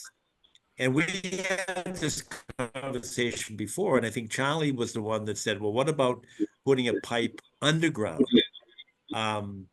It would be tough to rebuild the road, but you might be able to run an underground pipe directly to the dam, right from Harlan Street all the way to the dam. And Charlie, you were going to talk to Marina, and I think you did, because I asked her, how did it go? And she said, I don't think that'll work. We did not get a chance to meet John. We have exchanged emails, but we have not gotten a chance to meet and discuss, brainstorm what may work over there. So it may be something else that she was referencing. I would just remark that regarding DCR, if you go upstream of Harlan Street, there's no more DCR land until you get the other side of Route 28. All that land in between is either town land, Milton conservation land, often known as the town forest, or it's private land on either side of the major wetland. And to find a beaver dam upstream of Harlan, I would be interested to know where you find that, because it's an extensive wooded swamp. Now, I did go up to the top of Hancock Hill this spring, specifically to photo that wetland from above, so you could see how many trees are dead. And there are hundreds and hundreds of them. They are all defoliated. Those are the trees that the beavers have drowned by raising water levels. And when I looked up there, those dead trees were concentrated on the downstream side of Harlan. I saw live trees going up toward Route 28. So I would like to know who found these additional dams and where I have to go to see them. I think you have to go to DPW. Ask Tom, if Marina will know or Greg will know. Because they were both there. We were all standing together. Yes. Tom Okay. and John. I just, yeah. Yeah, if you look and go to Harlan Street, where it comes off to the north and east. I'm sorry, it goes up to a little subdivision on the north end of Harlan Street. Yeah, I've been there many times. There's a lot of ledge that comes down toward the wetland there. And if you keep walking, you eventually get to the stone wall of the golf course. Exactly. But there are, it looks to me like there was trees or beaver activity up in that area for the first time ever this past spring. And there's large dead pine trees up there. Pine trees have been drowned. Yes. Yeah. Exactly. So if you look for dead trees, that's a good way to tell where the beavers are flooding. Because the trees can't stand the water and they turn brown. So that's a good mark. So thank you, Steve. Sure. Well, Tom, I'd encourage you to talk to Marina. Okay. She wasn't happy yeah, about asking for the permit. Yeah, I think there's a lot of feeling in the town. Number one, we would rather not be in the business of killing beavers. And number two, we're kind of doubtful that it's sustainable solution. Namely that if you kill one, another will come and take its place. So how many beavers do you have to kill? The answer is blowing in the wind, I guess. So yeah, those are my concerns. I recognize that it might be necessary at some point, but I'm kind of glad that it's not happening till November, because I think I'd like to know more about it. All right. Well, maybe you could talk to Marina and then report back to us. Yeah. All right. Any other additional business? I have something. Yesterday, I went to the Registry of Deeds and I filed the wet signature for the Conservation Commission. So now we can do wet signatures. We just need one, correct? Right. One. We just need one commissioner to sign the yes. Things. Actually, and Arthur did that this afternoon for me. In advance of the vote? No. These were ones from last time that I hadn't signed yet. No, not. Oh, okay. All right. Not from the. I did not. No. These were two from last time that I was holding up because it was.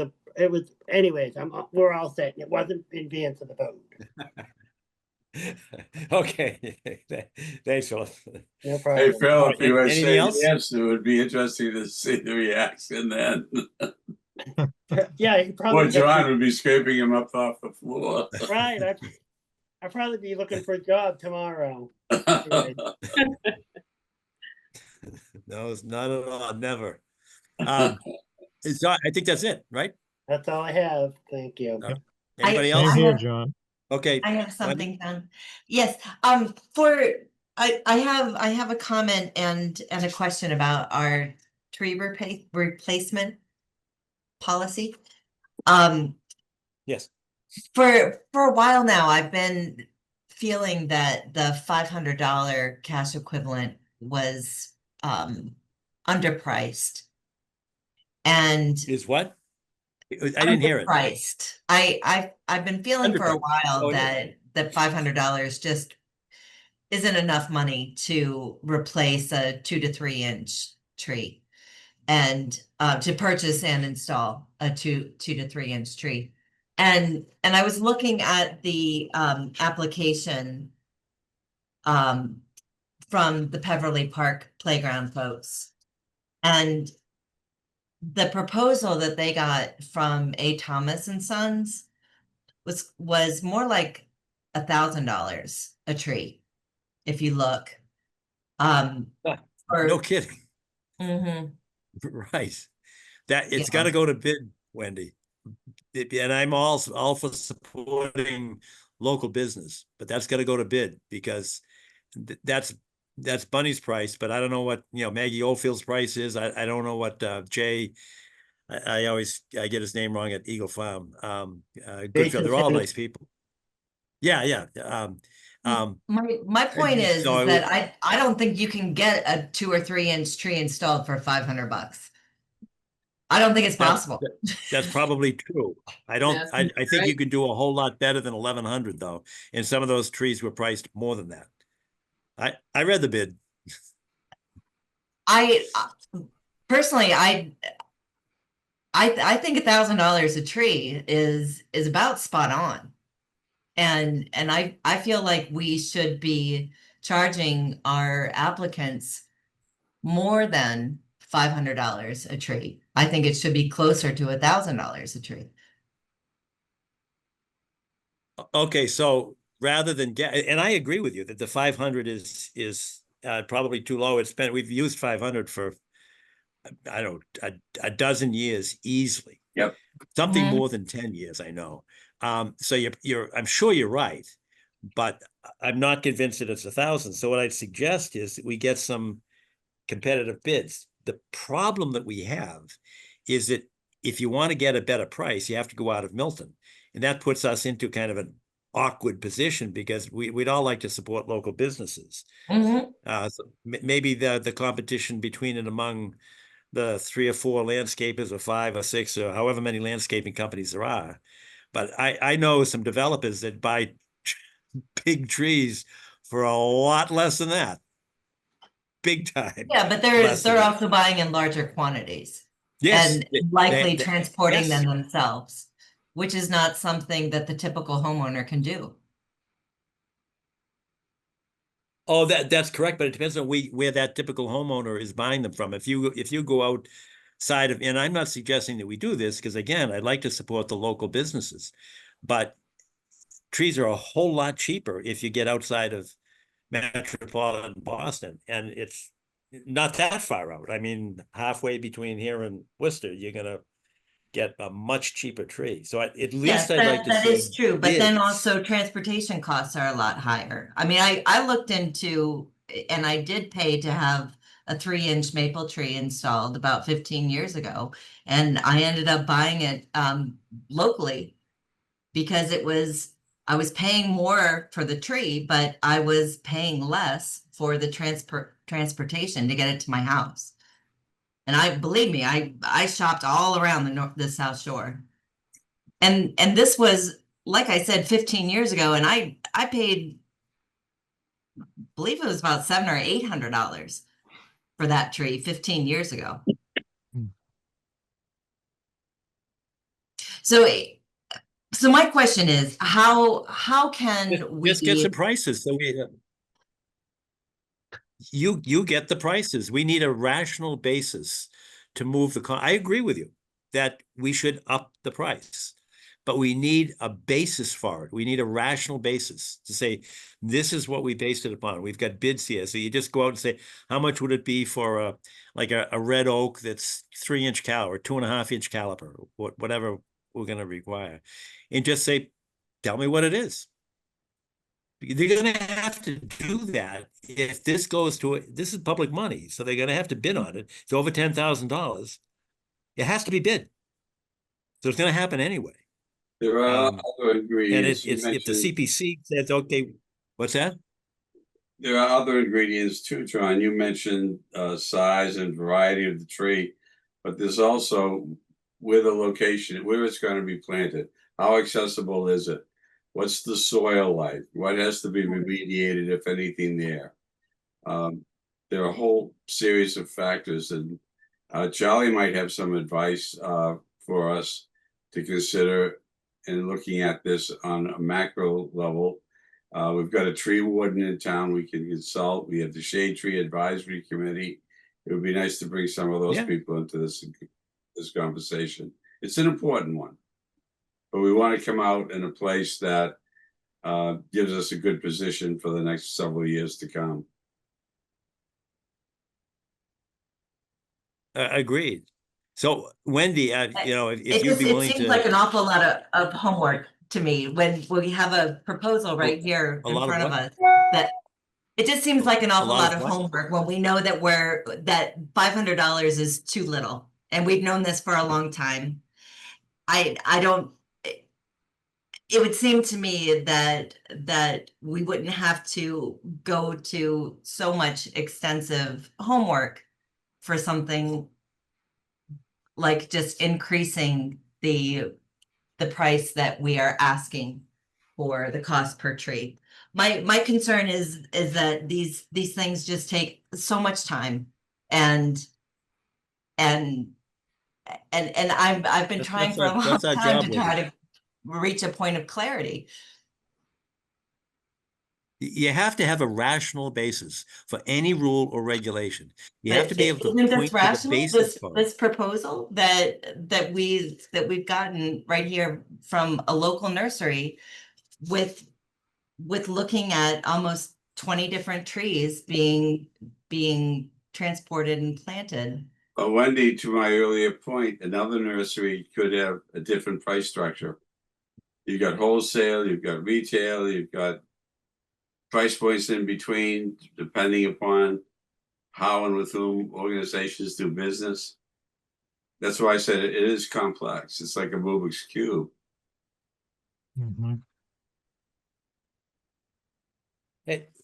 This is public money. We have to do the due diligence. Yeah, it takes time and effort.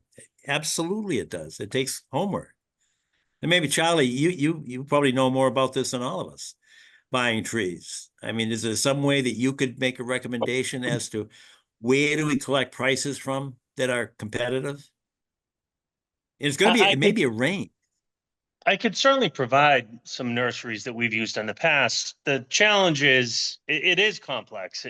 Because if you have variables, like if you have a homeowner that's has to replace one tree, well, yeah, it's going to cost them more than $1,000. But if you say to a developer, you need to plant 15 trees in this portion of your project, he's going to do it for far less than $1,000 because he'll buy them at wholesale someplace out in Western Mass. They'll ship them down on a trailer, one load, and they'll be putting them in for $600-700 a piece. So my challenge is understanding that we do. It probably is light at $500. I'm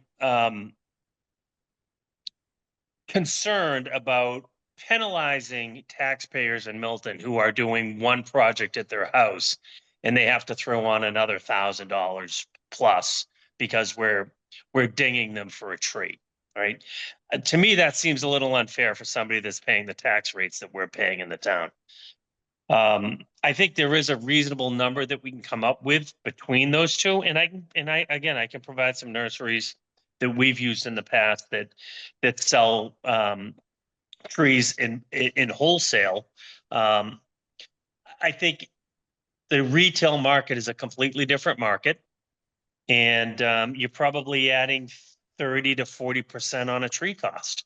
And I don't know how the commission squares that up with a home buyer versus a developer that can do it for much cheaper. and how you don't get into a confrontation with either a homeowner or a developer.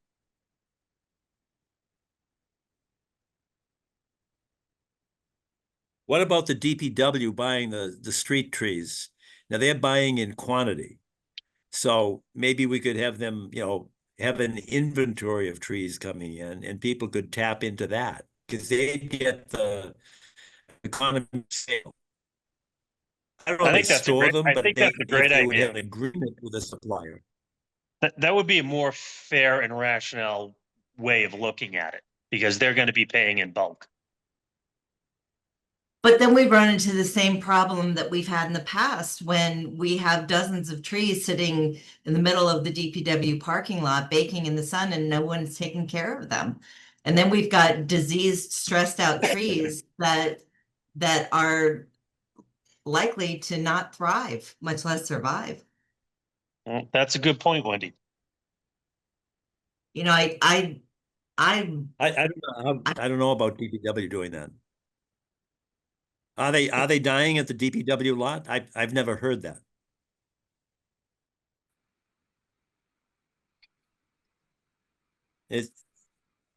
I made that Yeah, comment everybody's based on the one froze. time that I saw the stash of trees that were there at the DPW yard. Okay. I mean, I don't know if there even is such a repository of trees anymore. But the thing is that, it's a lot for us to ask these DPW guys to babysit these trees when we don't even necessarily have a plan We're for not it. asking them to babysit. That's why we need a plan. This is what Branch Lane does. And I've been at budget meetings with the town administrator when Branch is saying, listen, I need another 117,000 as a line item for street trees. And Nick said, Branch, I can't get it by the warrant committee. It's not going to happen. So they ended up, the line item for fiscal 26 is 50,000. Now, that's the negotiating is going on here constantly. And Branch Lane is the person that you should talk. He'd be a good source to come up with a price that's rationally based because he knows, where they buy the trees, how if they're held in inventory. I don't know that they are. I have no idea. But I think we need to have a basis for coming up with an amount. And I agree that it should go up, but we need it to be a rational number. And I think if you talk to Branch and Charlie and Bill Madden, those are the people that do have the sources and the information. And yeah, it takes homework. That's what we do. I don't know, Charlie, can you reach out to Branch and get his take on it? I can call Branch and talk to him. Yeah, sure. I'm happy to reach out to Branch and see what they're paying and who they're getting them from, and where they are. Yeah. Would it be good for Wendy to be part of that conversation so that she could ask the questions that are on her mind as well? But Arthur, yes, that was my original thought. But Wendy, you indicated you weren't interested in putting in the time for that, which I understand. But somebody's got to do it. I think where I'm getting frustrated and confused is that it's still not clear to me what the process is when bigger picture what the process is when we are offering trees to folks and like it's just not abundantly apparent to at least me where these trees are coming from, so to speak. you know, and I would really like to have things just be more clear for not just us as commissioners, but for proponents and for the public. And you know, I think that part of that is just when we offer this monetary contribution alternative for the tree replacement, that it's a fair number, that a fair amount that adequately represents what it's going to cost to actually put in a tree. And everybody, I think, agrees with every word you just said. I certainly do. But that's not what we're talking about. What we're talking about is the need for transparency and how you set that amount. Mhm. So how was it set in the first place? Maybe it would help me if I understood that. Gosh, I mean, you're reaching back. We've had this for 30 years, tree replacement policy.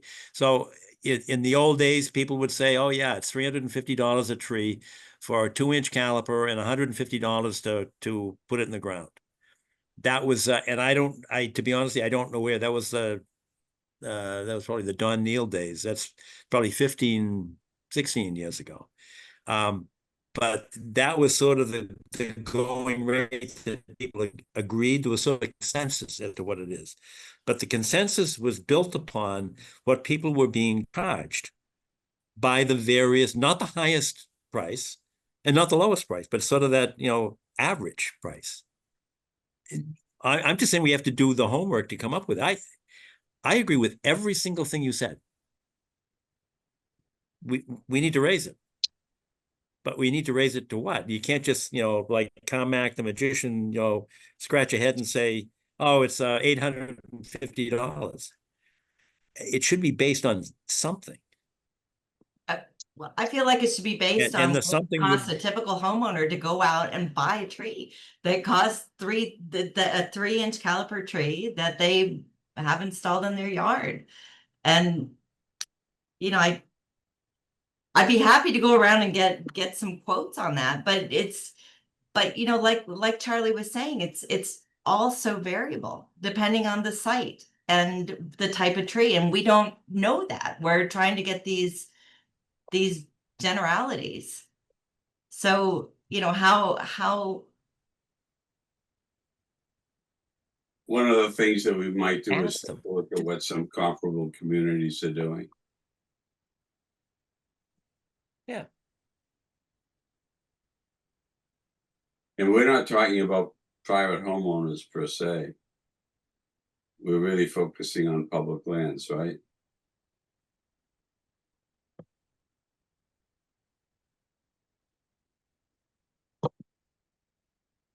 That's our priority. So Charlie's gonna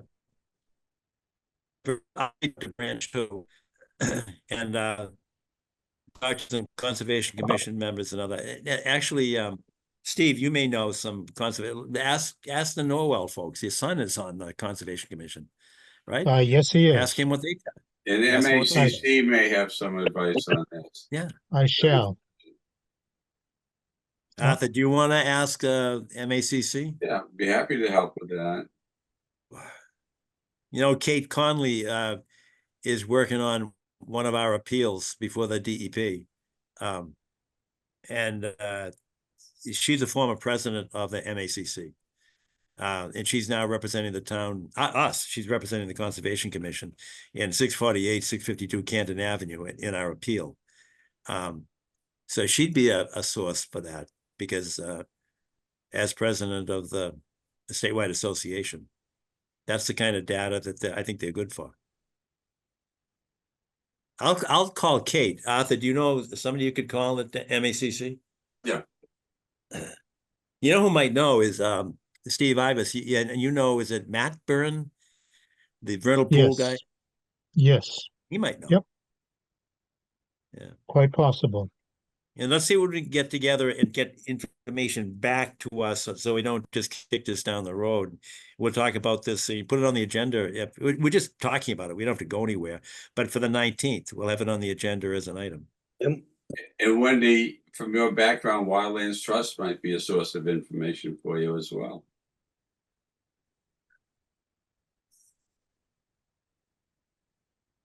Right.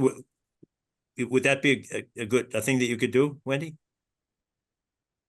You want me to call the Wildlands Trust and ask them what their typical cost is for a replacement of a 3-inch tree?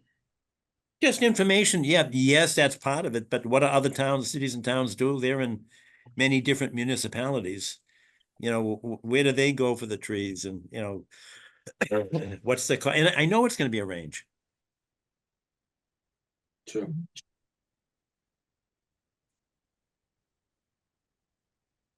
And don't Sure. don't forget that the range is going to change with regard to the time of year. Yeah. Whether at the beginning of the season, which will be a high price, and later in the season, which will be lower prices. Mm-hmm. Good point. So don't forget that. Right. But we might there's be a able to talk to temporal somebody and variable. if we say we will send the homeowners to you if you guarantee a certain reasonable price, that might be a way to do it, because that's the way you drive the bulk up and they could get their costs down and still be, you know, if DPW said, we'll buy from you, and then we say, we'll buy from you too, or we'll direct the people to you. As long as it's.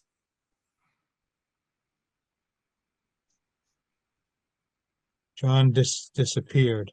Ah, there you go. There he is. Okay.